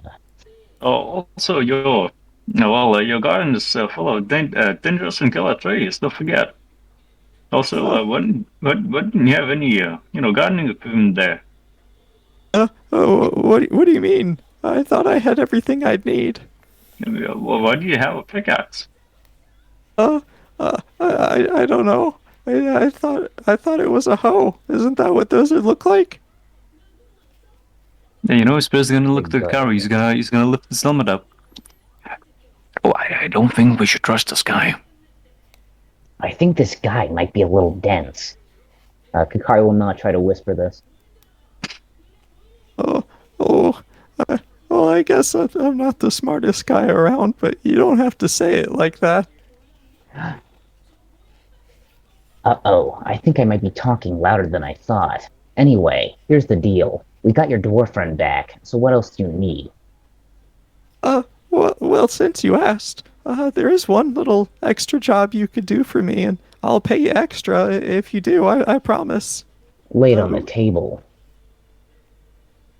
Well, we've got a little basement. And he sort of points to the right and says, it's down under that trap door. It leads into just a little cellar. I was using it for some wine storage because, well, I had a bar before this, but it didn't go so well, and it left me with a bunch of wine. So I built a little cellar so I could store it. But, well, I don't know what happened, but out of nowhere, a bunch of rats moved in, and there's like whole swarms of them down there. And look, well, I don't think there's any way to look good saying this. I'm awful scared of rats. And I don't want my wife to know that we've got a rat infestation, and her husband can't even bring himself to get rid of it. So do you think you could get rid of him for me? Here's the deal. We'll take care of your rat problem if you let us take a little nap in here. Oh, yeah, sure. My wife doesn't come home until tonight, so you've got plenty of time. Great. Time to sleep. As Kakari will just kind of fall face down on the ground. Yeah, you guys can all take a short rest if you would like. Yeah. Fair question before we go to sleep, though. Do the cheese? Well, do the rats have cheese? That's an important question. Cheese? Yeah. I don't think so. I mean, listen, if they're rats, they must have cheese to enjoy to the wine. They've mostly just been eating some of the vegetables that we brought in from the garden before it all went crazy. Right. All right. Yeah. Yeah, Sparrow's gonna start nodding. Of course. Well, as we're taking a short rest, I'll also say we can take a 5-minute break because we've been going for a couple hours. All right. Well, I'll see you guys back here in 5 minutes. So if you need to use the bathroom or get a drink or anything else, now's the time. Okay. All right. Okay.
Abang padam lampu?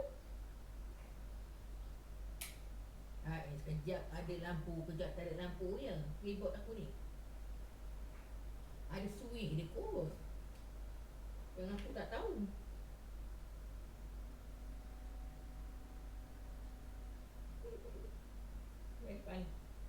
Pasang balik. Sorry.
to induce beneficial mutation like we see in SpongeBob? No, because while most mutations are actual death sentences, it doesn't mean that all of them are. Well, See, for It's instance, been 5 minutes and everybody's back. Yep. So make sure you've taken care of everything you need to on a short rest. Yep. And as you guys spend about an hour chilling out in this guy's shop, he comes out and from behind his counter, and he takes his partner from you, Sophie, and he drags him almost back, thrashing and crying into a room at the back where he disappears for a moment before coming back out, breathing heavily, and says, "Oh, okay. Well, hopefully he'll calm down in there before my wife gets home, because they've always been good friends, and that's not a good look for anybody. But if go ahead." I have noticed some people in this place. They take the elderly into places they call homes. Perhaps this time this one goes to one such place. Oh, you don't think he'll ever get any better or anything? Oh, I didn't say that. I just said I thought this was why all old people went to these homes of yours. I don't think so. My mom lived on her own until she was over 100. Then she just didn't wake up one day. It was real stinky when I went to visit her. That reminds me of my grandparent. I remember the day we celebrated his 100th birthday. After that, well, he just died. Quite sad, really. I'm sorry for your loss. I know it can be hard. My grandparents were dead before I was born, though. My mom was real old when she had me. She was almost 100. Reminds me of myself. I thought I was dead when I got slashed in the chest, but then I woke up 200 years later. Or how many years was it? Doesn't matter. Time to kill some rats. Oh, okay. Well, look, you could, if you kill them all, I'll pay you extra. If I not, you expect can a lot of doubloons for this guy. you can always just come back out if they're too much for you. I know rats can be spooky. So no pressure or anything. It just I'd appreciate it an awful lot. Listen, Wait. hopefully... Do- Listen. Do you Go wish ahead. to caretake or take care of these rats? Make sure they aren't alive anymore. Second one. Okay. If you can Right, find another way to get rid of them, I'd be more than happy to pay you anyways. I just need them not to be alive in my basement. We'll be lucky if they don't have any cheese and aren't using it to, power up. Oh, well, I don't own any cheese, so hopefully they'll be okay. They probably have a secret stash they've been hoarding to get stronger. Better watch out. Wait. Oh, you don't mean that, do you? Rats are bad enough when they're not very strong. They've probably buffed up from all the cheese. We're gonna have to be real careful down there. Wait, Oh God! so you can become more powerful by eating this cheese substance? Only If you rats. have rat blood, which I believe you do. Anyways, let's get a move on. I do not. You may, but I do not. Well, as you guys move out into this tiny door, it's only about 6 feet high, and you find yourself in a small passage of stairways, and it's only about 15 feet down before you find yourself at the bottom. And, before you get there, you hear Slimp sort of whimpering at the entryway before saying, please, oh God, please take care of him." And he slams the trap door behind you, and you find yourselves in a dark basement where, much like he said, seem to be quite a few rats, and they seem to be all over the place. What do you do? Ah, dang. thinking and he's it's dark in here, and he's gonna take out his hooded lantern and Could- light it with a tinderbox. Sure thing. You can pull the. There should be a torch available for everyone. Oh, of course, thank you. Hopefully it works. It had problems before. Did it spawn? No, Yeah. the dark vision didn't spawn. Yeah. Alright, yeah, for some reason this torch has lighting issues sometimes. I I will don't know. fix it real quick. I have to turn it off and then back on again, and then it will fix itself. I don't know why this token in particular does that. Right, this Does it is have light? no. What Oh. the fuck? Alright, let me try again. It's an illusion. We've been had. How about now? Ah, there we go. Alright. Holy Alright. moly, that's a lot of rats. And you see, as you light this torch, that the ones nearest you, they've been feasting on some sacks that they've chewed into, and they turn and look at you and let out little hissing noises as these swarms of rats start spilling over each other and glaring at you. I would like. Is this? I'd like to look to this one and try to cast Animal Friendship. Sure, go ahead. Ping it for us, please. All right, I will. Let's see here. Is the intelligence of this particular Make a creature? Wisdom save of DC 12. Yep. It's gonna be real funny if it's higher than 4. All right, it's a 2, so it is safe. All right, I will make that save for it. DC of 12. It rolled a 13, so it makes the save. Oh. God damn it. They've been buffing up from eating cheese. We It's have the to cheese. destroy them. The cheese has made it resistant to my magic. They're gonna get too strong. Spare us. Start us off. No, hold on. As Spirit would try and move like this around them, like thick an empty bag, right, Liam? Yeah, you can try to move around them, sure. Yeah, take it into bag. He's gonna take from his own bag. Take all 10 of his rations, drop it in the bag, and say, "Well, go on, get in there. There's cheese there. Go on, go, get in." As he's placing the bag like on the ground, while still keeping a hand on the top of it, so he could pull it up when enough rats go in. Why don't you make me an animal handling check? Oh. With a 16, and these are some hungry rats. And I'll say that this group of rats, they find their way into your sack.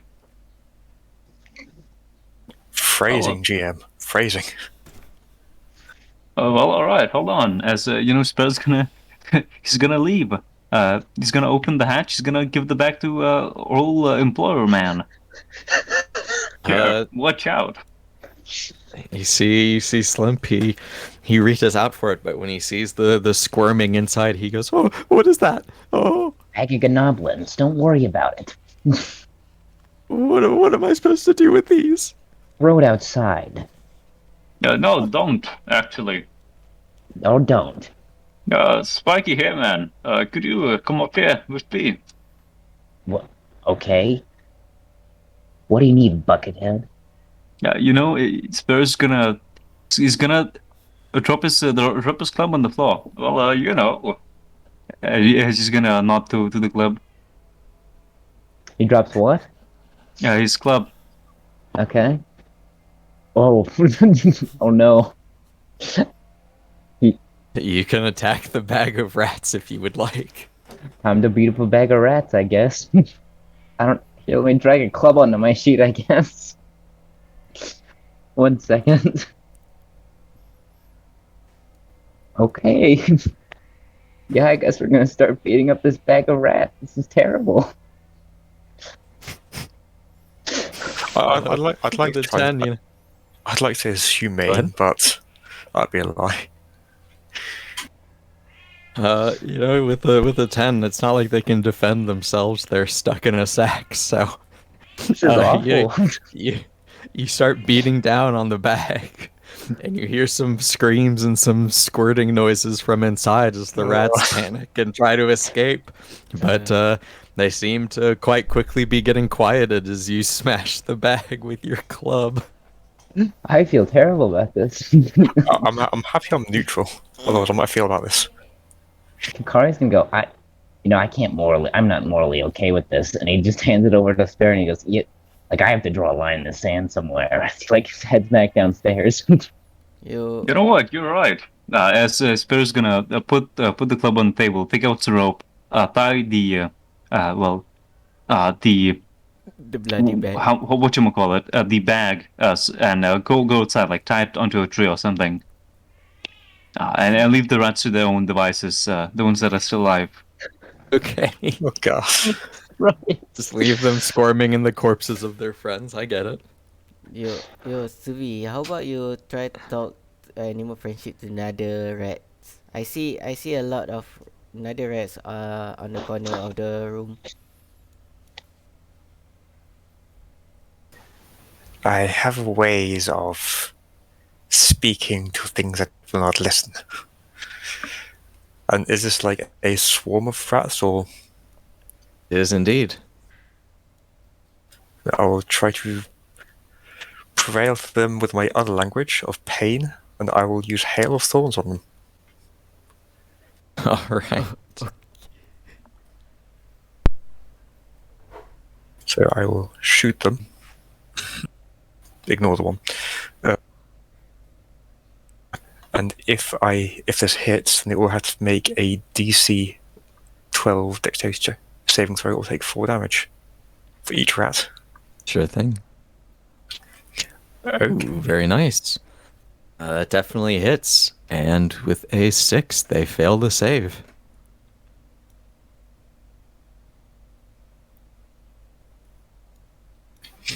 I think they So understand me you, now. So they take quite a bit of damage, and I need you guys to roll me initiative, as that seems to have angered the rats. Can't see why. I was just saying hello in a language they understood.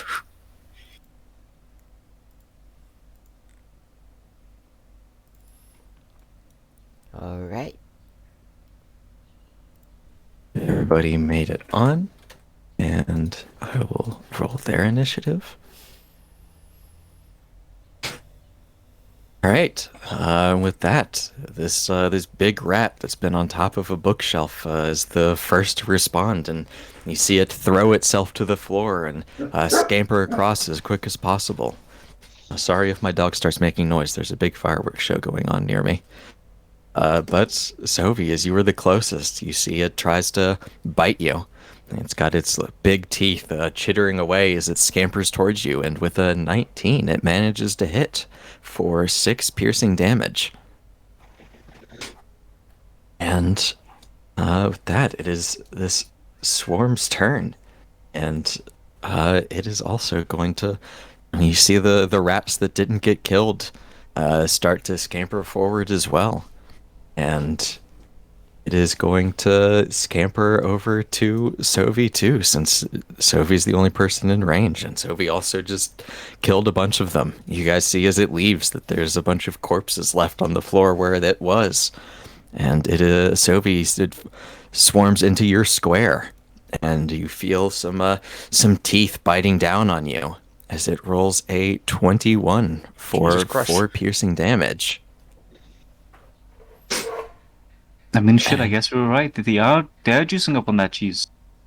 It's the cheese. They've been juicing.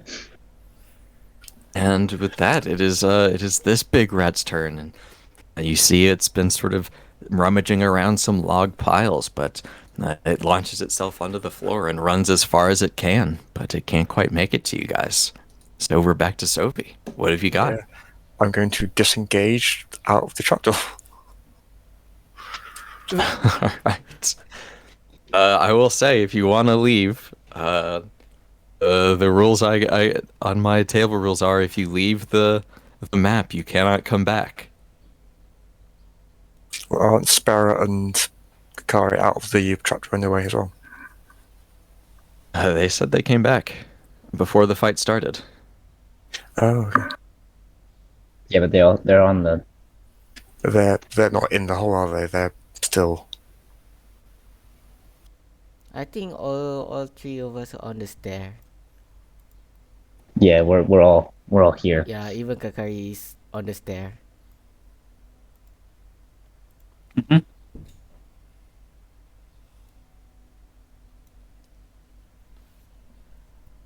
What do I do? If you want to leave and then coming back or something like that. Well, that's the thing. I can't come back for leave. Yeah, I mean, if all four of us leave and then we can come back in. Right, DM? Is it okay? They'll probably follow you out at that point. Is it better? Do like that? I mean, it's sure coming like one by one. Perhaps, I'm not sure. My only problem is if I move anywhere like on the edge here, I'm gonna get swarmed regardless. Yeah. I'm at half health right now, so I'm probably gonna go down next turn anyway. What do you guys think? Meta game, don't. Yes, I know. I try not to. Yeah, just do what you want, to be honest. Yeah, I think so. Probably leave. Should probably climb back up. All right, yeah, you're able to get out where you find Slimp is cowering behind his counter, quite scarred by the rat incident with the bag. And I will move you over here. Give you a little, over here. Give you a little, bubble. And it is Sparrow's turn. You know, Sparrow was gonna use the club, but seeing this is a dire station, he's pulling out his longsword. DM. Alright. So he's gonna go down. Right to here. DM, which rat is the most damaged, if you don't mind me knowing? These are the only ones who have taken damage so far. I see. They're gonna get stabbed. Sure thing. Never mind. With a nat 1, they are not going to get stabbed, sadly. They're able to swarm out away. They're simply too fast for me. As you know, I'm gonna put the sword on the ground. And that's my turn, DM. Right. With that, it is this rat's turn, and he's a big old boy. And he is going to come around. He's not big enough to climb over the edge of the stairs, so Spira, he's gonna run over to you and try to bite you. But with an 11, he's not able to get you, and his big rat teeth clatter off of your armor harmlessly. As we move to Arcos. Guys, are we not leaving or are we still fighting? I'm asking. You should probably ask in character. Yeah, I'm asking. In Yeah, character I mean, now. in character, you can ask, and everyone can give you a one-word response. Yeah, I'm asking in character right now. Fight. Alright, We're fine. gonna kill these rats. Okay. Can I do magic missile? I'll guard the door. I'm gonna do. You know, you should probably grease these rats. You want me to grease or yeah, I can do grease, and then. I mean, have you ever eaten a rat barbecue? I'm an elf. I don't eat meat so much. Gonna do grease or you know what I'm gonna do? Yeah, I'm gonna do grease. Alright, yeah, you can draw a little square where you would like it to be. What is it should I do? I should just do here. Alright, sure thing. And then that's it. I am my turn. Alright, I will make some saves.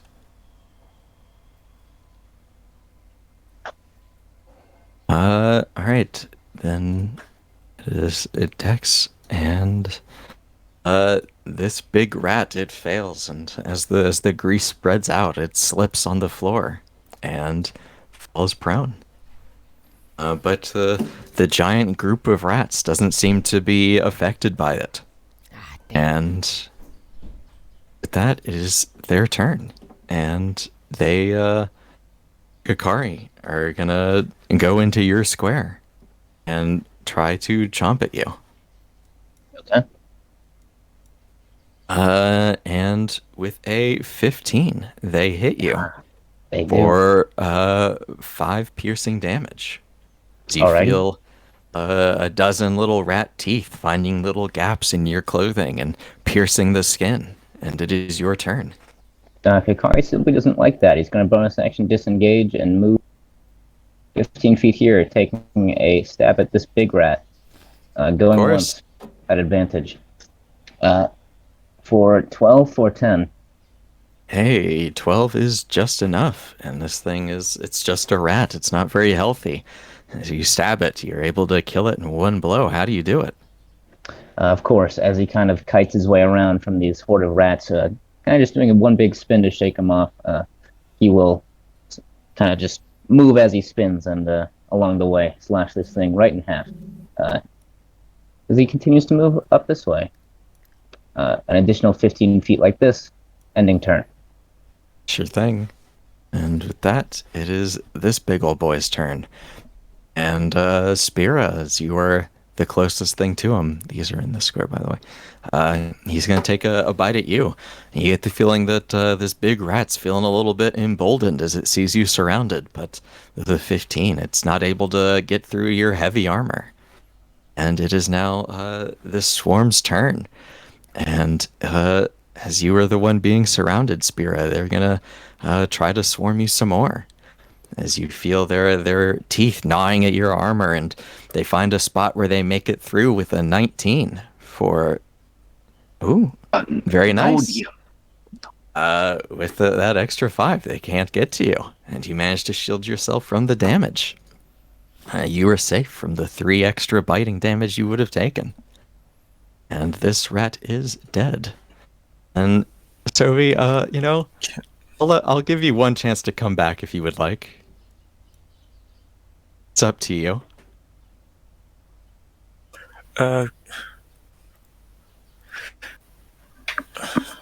if I come back, it will be on top of the rats here, which means I'm right in No. melee again, aren't No. This, This rat is under. they're Sony. in Spear This rat. Square. Could Hikari use a reaction to speak? Yeah, of course.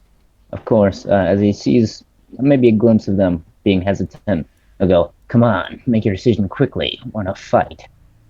With that, that's all set.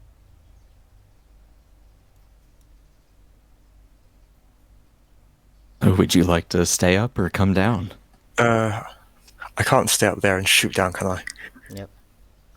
You cannot, sadly. No, I will. Like, I'll spend my turn switching out to, like, sheathing my, leave my bow up there, and then take out 2 daggers and come down. Sure. And I'll have a go at this one. This one is a little bit under you. It's sort of beside the stairs. Yeah, but these ones you can attack. Yeah.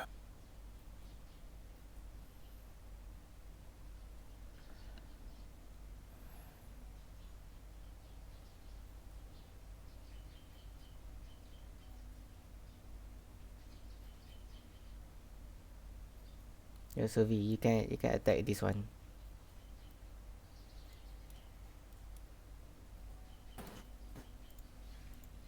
Hey, yeah, you can attack the ones Yeah, at Spiro's that feet.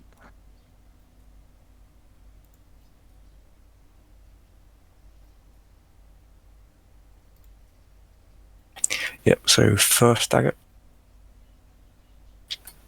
for 6 piercing. Oh, very nice. Crit definitely hits.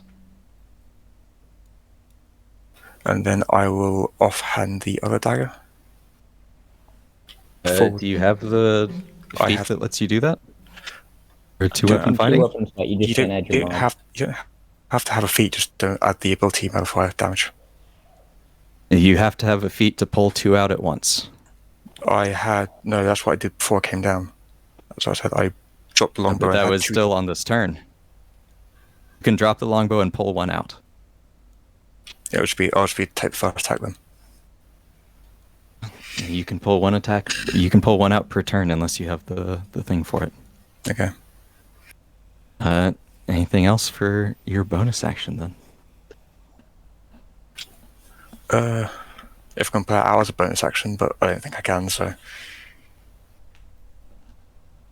that'll be it. In that case, we're back to Spira. Yeah, Spurs is gonna continue stabbing these rats that are on top of him with an 8 An 8 is sadly not quite enough, and they're able to dodge out of the way. Anything I see. else? No, I think that would be all, Liam. All right. In that case, it is this big rat's turn, and Spira, he's going to try to bite you, and with a 21, he hits you for 4 piercing damage, and just to find an open spot where you're not covered by metal. And we go back to Arcos. Alright, that's it. I'm gonna cast magic missile. To the swarm of rat. This one. 2 magic missile. And then I'm gonna cast one more on front. All right, sure thing. That is 9 9. damage. And then 5 damage to this one. Nice. Alright, you can tell that both targets are now pretty hurt. These swarming rats in particular seem to have been pretty noticeably reduced. Anything else? Oh, it's not dead. God dang. Alright, can I jump it down? Is it? You can hop down. It's a couple feet down. You just Yeah. you can't reach down from the top, but you can hop down. Alright, can I move a few more feet to this corner? Is it? It's difficult terrain because you're sort of climbing amongst some boxes. So how much movement speed do you have total? I have 30, so it should be around here. Is it? Each square will be worth 10 That feet works. movement. So, yeah. Alright, that's it. I am my turn. Alright, in that case, it is the swarm's turn, and you can't make it all the way up, so Kakari, they're gonna try to swarm you. And you feel them biting at you once more, but with an 8, they can't get to you. You're able to, step out of the way of their teeth, as it is your turn. Of course, Kakar will go, God, rat, as he, again, disengages his bonus action, moves here. Is going to attempt to stab these 20 rats here. He would actually have his torch with him, as he's holding rapier in one hand, torch in the other. He would attempt to stab these ones. Going once here. 12 for a chunky 15. Ooh, 12. Very nice. You are once again able to kill a rat in one solid hit. Good job. Of course. Anything else? Yes, sorry. Kakar will move up here 10 feet, and then turn again. All right. And this rat is dead. So we're back to this quickly fading swarm. And Spira, they're going to try to bite you once more, but you get the feeling they're not as strong as they once were. So even though they roll an 18, you only take 1 damage. As one solitary rat angrily nibbles at a toe. And with that, we're back to Sovi. I'll take out the other dagger this time. So I'm dual wielding, and I'll attack this one with the first one. Doing 4 damage. Oh, very nice. Yeah, a 23 definitely hits, and you can tell there's only a couple rats left. And then I will take my second attack with the bonus action to deal 2 more damage. An 18 hits as well, and Spira, you can see at your feet there is one angry rat left standing. Anything else? No, I didn't need to choose my bonus action to attack with the offhand, didn't I? Just fair. But you still have movement if you want to go somewhere. Oh yeah. I'll just move here, and that'll be up. Sure thing. Spira, what have you got? Maybe I should put you in the back. Then again, that's too much work. As Spear's gonna stab the last rat remaining of the swarm. Sure thing. Hey, the 23, you were able to easily skewer the final rat. The swarm is dead. I see. I'll move them over here just to make it easier to thank you. navigate. EOTDM. Sure thing. In that case, it is this one's turn, and it's quite angry that you guys have just killed a bunch of its friends. So, Spirit launches itself at you, flying off the ground to bury its teeth in you. But with a 15, it thumps off of your armor and falls straight back to the floor. As it is Arkaz's turn. I'm gonna cast magic missile all three to this swarm. Sure thing.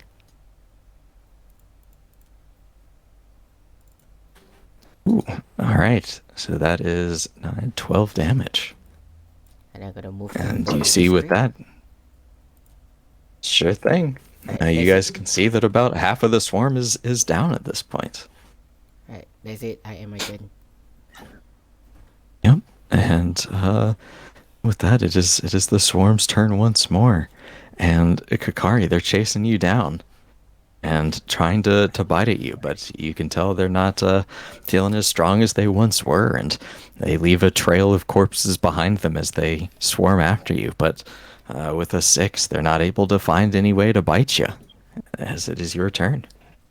Of course, Kikari will look at every one of these rats in the eyes that's currently following him, and he'll go, I've committed grave war crimes against you and your family. As he disengages his bonus action and moves 20 feet here, attempts to stab this rat. Of course. Going 1. With a nat fail.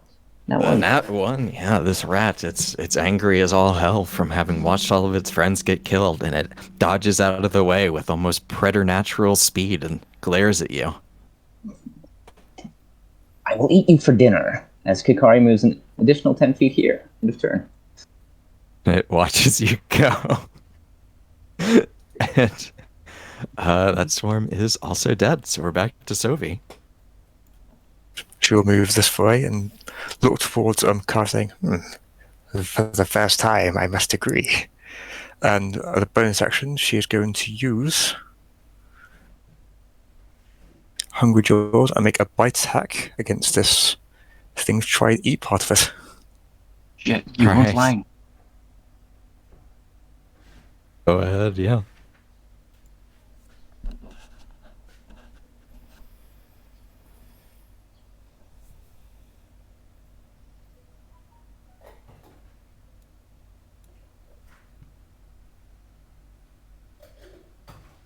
For 3 bludgeoning. Hey. Oh, it only has 2 health left, so you are able to eat this rat. I'll just pick it up and just eat it in one mouthful. Make Ikari speak his reaction. Of course. Now, I was gonna eat that, but okay, rude. With that, that's all. Sure thing. Anything else from Sovi?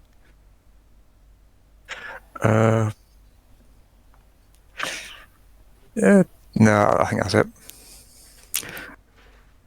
Alright. In that case, we're back to Spira.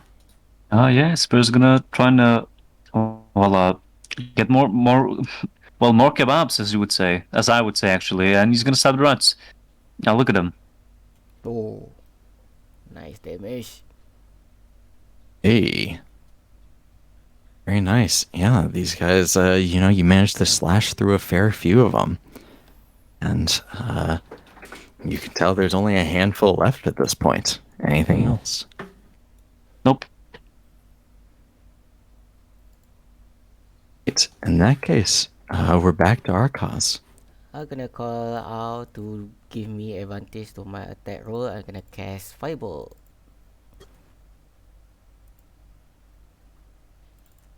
Hey, a 15 is enough, and 5 is exactly as much health as they had left. Arkaz, how do you finish these final rats? It seems like this rat is clumped together. Just cast a fireball and then burn it all. We got the barbecue rat for dining. Alright, well, Gakari, you were wanting to eat them. Suddenly you smell a fine rat barbecue brewing to your east. as you guys are out of combat. You've killed all the rats. So, We so, if, chop it. so if we'll just point like, there are yours over there. just lick the lips. As I really do find you strange here, man. You don't want to beat rats in the bag when you stab them. Like, what's the deal here? chomp him. As Kakari would kneel down like a gargoyle and start eating these rats. Sure thing. You were able to eat these rats. That seems like they've been eaten pretty well down here since there's been food all over the place. So they're, nice plump rats full of meat for you. Of course, and if it's important, he does have advantage on saving throws against disease. So, No, these rats don't seem to be diseased, so you're safe either way. In fact, sweet. they seem exceptionally healthy. Of course, bulking up on cheese. Indeed, Are they and various veggies. Are they cheese stuffed rats? They are vegetable stuffed rats. You can tell that there were some vegetables up here that some of them were eating. There were more veggies under the grease square that the others were eating. It seems like they've been eating the produce from Slimp's garden. I'm gonna go to stair and I call Slim. Yo, Slim, come here. The rat is clear. Are you sure? Yes, they tasted delicious. By the way, don't open the bag outside the house. Oh, okay. I was trying to pretend that bag didn't exist, I'll be honest. And a moment later, you see the trap door opens once more, and Slimp nervously creeps inside, and he gets down to the stairwell before he sees all this rat carnage before him, and he screams and he goes, oh God, please just come upstairs when you're ready to talk. And before you can stop him, sprints right back up the stairs, and you hear soft crying from the room above you. I'd like to say before he heads all the way up, Kakari would look at him, eyes like somewhat bloodshot, even though they are mostly white, and like a very sharp, toothy smile, looking at him for one moment. Do you think he's sad because we didn't leave him any rats to eat? There's still more rats if you want some, but I don't think that's the case. He may not like them raw. That's a good point. It can be an acquired taste for the people here. I've seen. Yeah. Speaking of acquired taste, Spurs nonchalantly gonna move up to the shelf with the wine bottles on it, hopefully, and take one bottle, put it in his bag. Yeah, sure, you are able to get a bottle of wine. It seems like there's quite a few up there. Kakari will grab. How many do you think Kakari could grab? I mean, probably quite a few. Right, Kakari's gonna grab 10 bottles. All right. For a certain friend of his, as he prepares to leave. Can I Sure say thing. some, You can. something book, very some interesting book or something scroll or anything? Yeah, you can make an investigation check.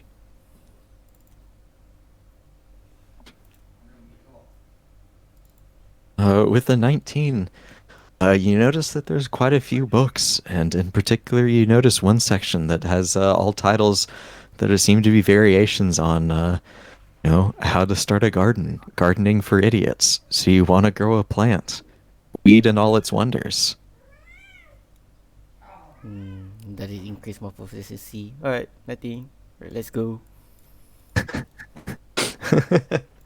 Alright, yeah, are you all happy to head upstairs? Before they go, Kakari would also grab this rat corpse from the grease and also put it in his bag, and then get ready to go. Alright. You have obtained a rat corpse. Of course, a fine meal ahead of him.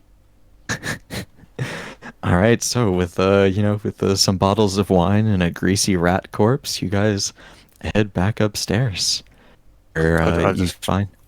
I'll just get Go my ahead. bow. I was saying I'll probably shoulder my bow that was dropped on the shop level. Of course. And you guys find yourselves back upstairs, and Slimp, when you arrive, is cowering behind his counter, barely old enough to peek his eyes over the wood. And as you approach, he looks up and says, "Oh God, well I guess they're all dead, right?" Do not worry, Flower Man. There are still some left in there for you to eat. I think I'm gonna be sick. Don't Don't get me- worry. You can cook them still. It is how cooking works. They're fresh. We don't eat meat here anyways. Let me just get your gold, okay? Don't eat meat. Ah, he's funny, isn't he? And you see Slimp. He rummages in some drawers uh, and it takes him a long moment before he comes out again with 4 big bags of gold and says, "I put some extra in there for the rats." Well, that's a problem. You can't give them the rats. You just ask us to kill them. I'm sorry, I meant for you, for killing the rats. Oh, But the that gold makes more is sense. for you. Yeah. It should be 60 gold pieces for each of you in there. Thank you very much. Oh, of course, you guys did a lot for me today. I'll have to find enough courage at least to clean those rats out before my wife gets home, but that's a lot easier than having to do it while they're alive. Right, yeah. But if you guys need a rest, you can take one before you leave. But I'd offer to stay the night. But to be honest, I'd prefer my wife didn't find out about this whole adventure. Sleeping in your house as Kakari again falls on the floor. Of course, you guys are able to take another short rest if you would like. Right, How Before- is... Go ahead. all right. Before we do this, Spur's gonna go get the bag and just gonna hand it to Zoe. I think you're gonna have the most use for this, so enjoy. The bag of rats. Yeah, the bag of rats. What's in this bag of... Oh. I thank you, Blade. Roll persuasion on that. You persuasion. Oh, it was for Sophie. Sorry. Yeah. He's a key. Yeah, you can definitely give the bag of rats to Sophie. I mean, it's a snack bag, right? It sweats a bit. Goes and sits down in the opposite corner. It feels very juicy. Something to eat when I wake up later. See, you see Slim's face has gone pale at the side of the bag. She just looks at Slim like, ooh, maybe Jem would like to eat some rats. Slim just wordlessly shakes his head. It is not a good style to just not try something before you say no to it, but I will not force you. You can all, of course, roll your hit die and anything else you need on a short rest. Of course.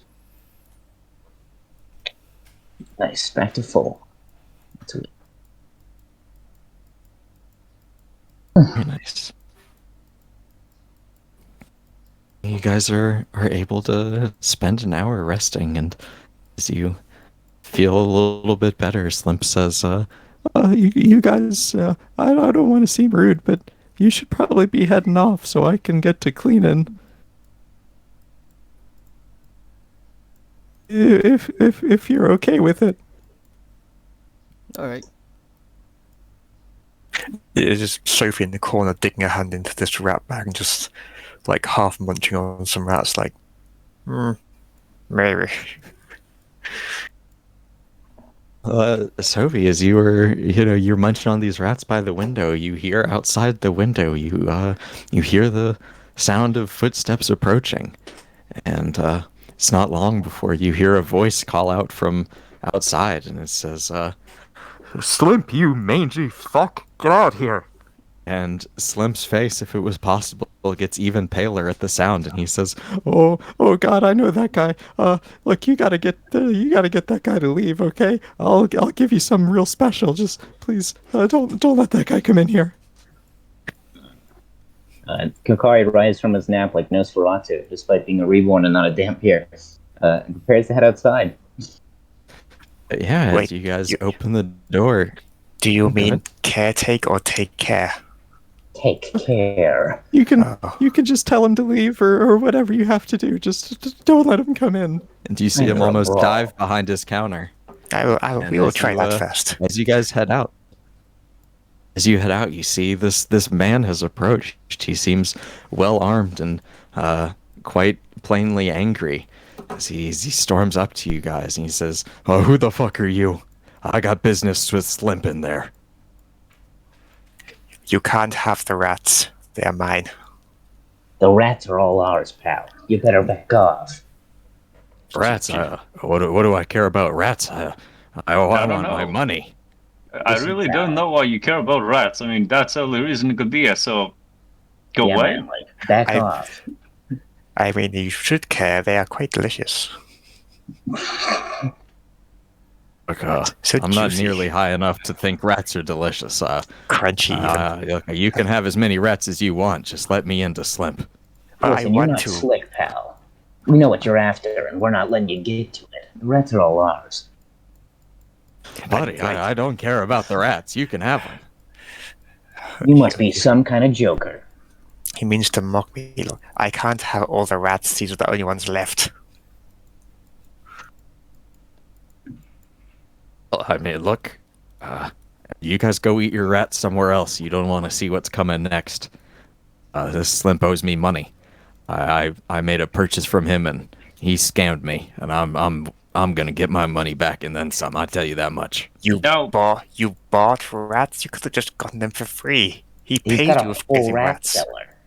He paid us Oh, to I bought- get these rats.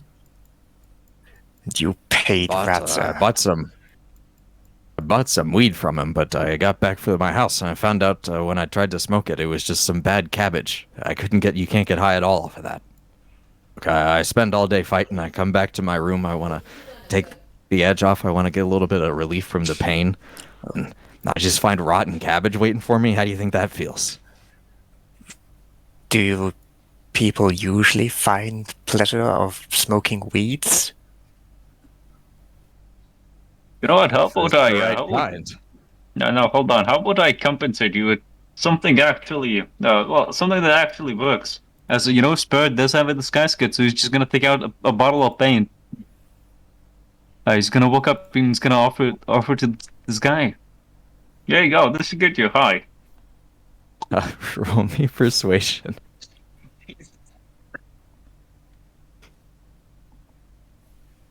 With a 22, he eyes you suspiciously and he says, "You sure about that?" Oh yeah, it gets me high as fuck. Well, whenever I want to, really. He takes it. He looks a little suspicious, but he takes it and says, "Oh, you seem like a warrior. You would know." Oh, Yeah. Just be careful with that dosage there. You know. I'll give it a try, but if I get back to my room and find that this works as well as rotten cabbage, I'll be back. I tell you that much. I get the you feeling could- y'all you aren't the know- type to stay here. You know what? How about you try some right now? You know, just in case. I got a long way to go. I don't want to do anything right now. I got work later too. I'm fighting in this arena. It's a whole right, deal. Right. Now, what's the name again? My name? Yeah. My name is Balthar. Balthar the Slayer, the mightiest gladiator this side of the tears. Right. So, you know, Spirit's gonna note that down. You can find me if you want to watch a real man fight. You can come to Shingle Tingle's arena and you can see me work. All right. All right. Yeah, you know, maybe I will. Right, well, I shall look for you in the stands, and if this is as good as you say it is, maybe I'll buy some more. Yeah, we'll see.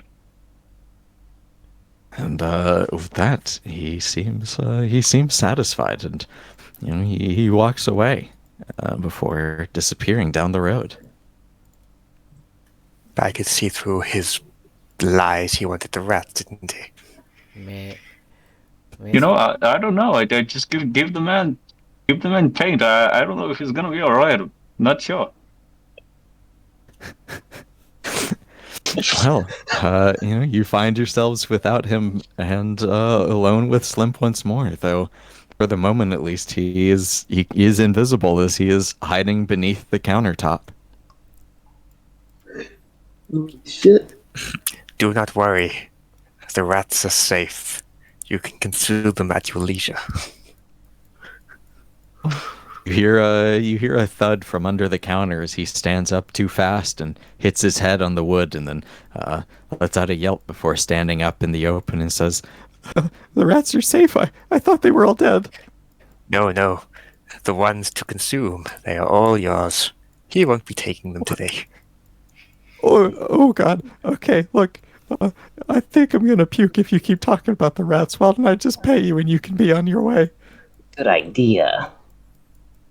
Okay, look. I don't have any more gold, but before this, I had a bar, and I sold good wine, but nobody seemed to get drunk. I think it might have been something special going on in that building that I wasn't told about. I think there was some sort of curse on it, or something. But I kept one of the mugs that I used to serve the beer in there and the wine and all that, as like a souvenir. You guys could take it if you want. It's the only one left. I'm taking that. Okay, We well, are. and you see him fish under the counter once more before pulling out a rather curious-looking mug. It's tall and sturdy, and you notice on one side there's a stern-looking face carved into the wood.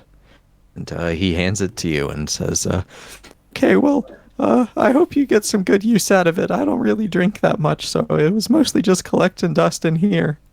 I drink constantly, so I do appreciate it. But we will have to work it out with our party. Oh, okay. Well, you guys do whatever you need to do. It doesn't make any difference to me who gets it, but thank you all for helping. You really saved my life. Yeah, not a problem. Let us know if you have any more rats that need eaten. Anyway, we must be off. Okay. Well, safe travels. If you see my wife, don't tell her about this, please.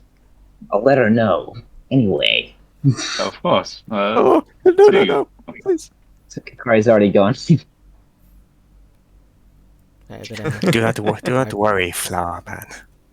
I will not let your mate know of the rats or Jemp. Okay, well, thank you. Have a nice day. You seem like a good person.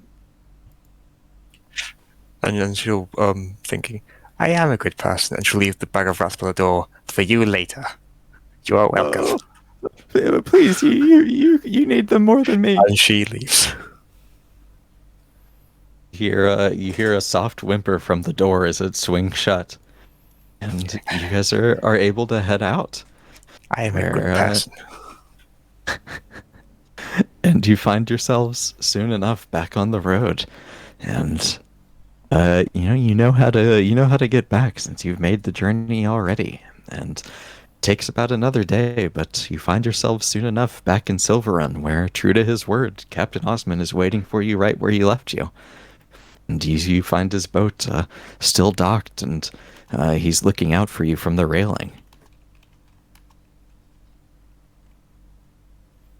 And as you approach, you see him waving and says, "Oh, please get on board. We've been hoping you weren't dead. You guys took quite a while."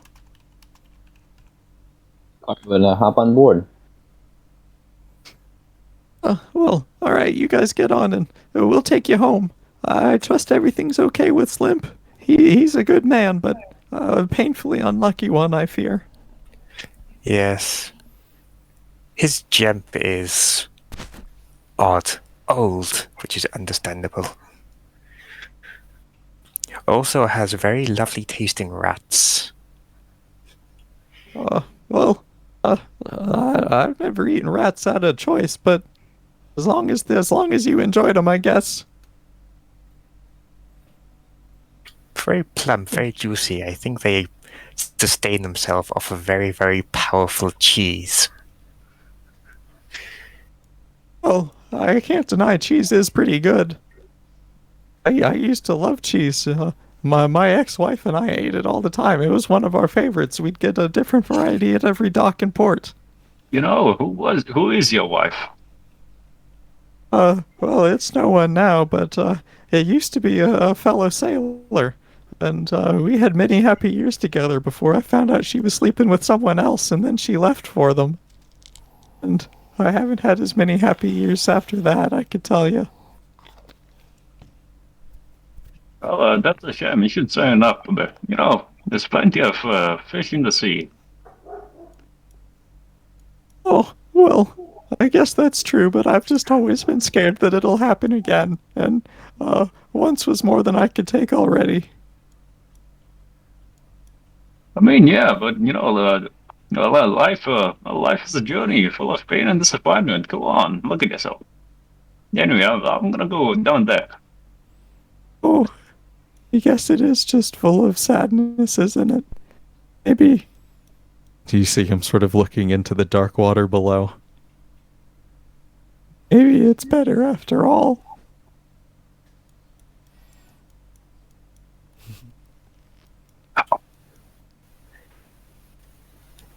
There are many fish in the sea, but to hunt them, you will need your pole instrument. Do not go hunting unprepared, hunter person. I guess you're right. I ought to take you home either way. Why don't you all get settled and I'll take you back like I promised. I'd hate to break my word. I leave that to my wife.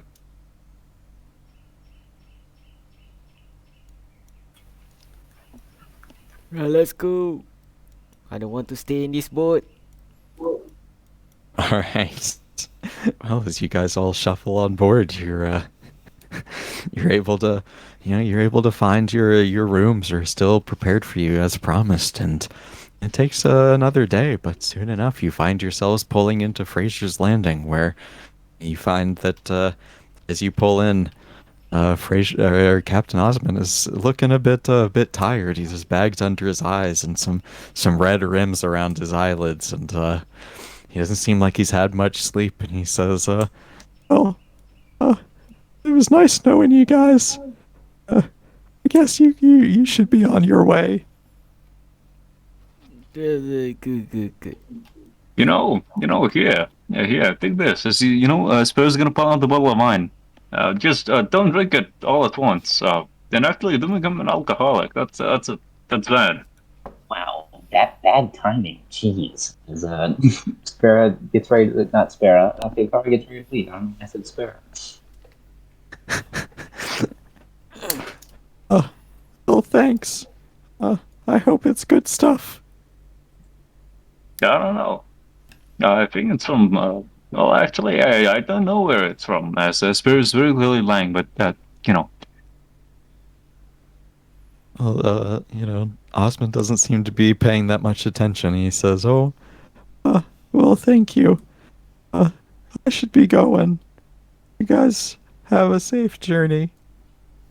You see him sort of trudge and slowly walk his way back below decks, leaving you alone Wait. above. Yeah? So if we'll catch him before he goes, like, you have done a good service. I've been told this is custom to do so. And she'll take out 3 gold coins and hand them to him. Oh, well, thanks. You're awful kind. I appreciate it. There's not many kind people these days, it seems. You were offered to ferry us across. This requires payment. This is how things work here, yes? Oh, well, usually, but I was paid by Slimp, so, I got those fancy mugs and from him in exchange, so I wasn't expecting any payment from you guys. Oh. Is it the same mug as he gave to us? Uh, they do seem quite similar, yes.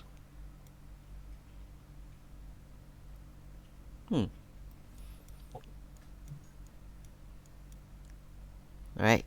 But anyways, you guys should probably go. I think I need some time to think. About sea fishing for more of these fishes. Yeah, of course. Yeah, I guess we go to Good Hall. Yeah. Are you all satisfied and ready to go? Yep. All right. I Well, suppose. soon enough, it takes another day or so, but you find yourselves back home. And as you arrive, it's another bright, sunny day, and you're home safe, and with a little bit of extra money and a little bit of extra experience. But you've succeeded on your mission. Congratulations. And with that, you have all made 60 gold and 2 badges, and you received a tankard of sobriety. So I will roll that for you. Alrighty. Do you know what it does, or? Yeah. It lets you basically, you can drink any alcoholic beverage you want from it, and you don't get drunk. That old man never get drunk. That's the fun part, though. It's not really that fun. You might find yourself in a situation where you want to win a drinking contest. And it's pretty hard to beat someone who can't get drunk. I mean, look at you. You're literally undead. Now, is that what you took 10 bottles of the stuff? Maybe. Just typing up the word roll thing.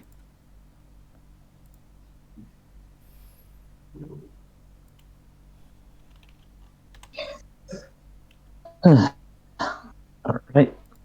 While we're waiting, you guys can do a write-up of this job at any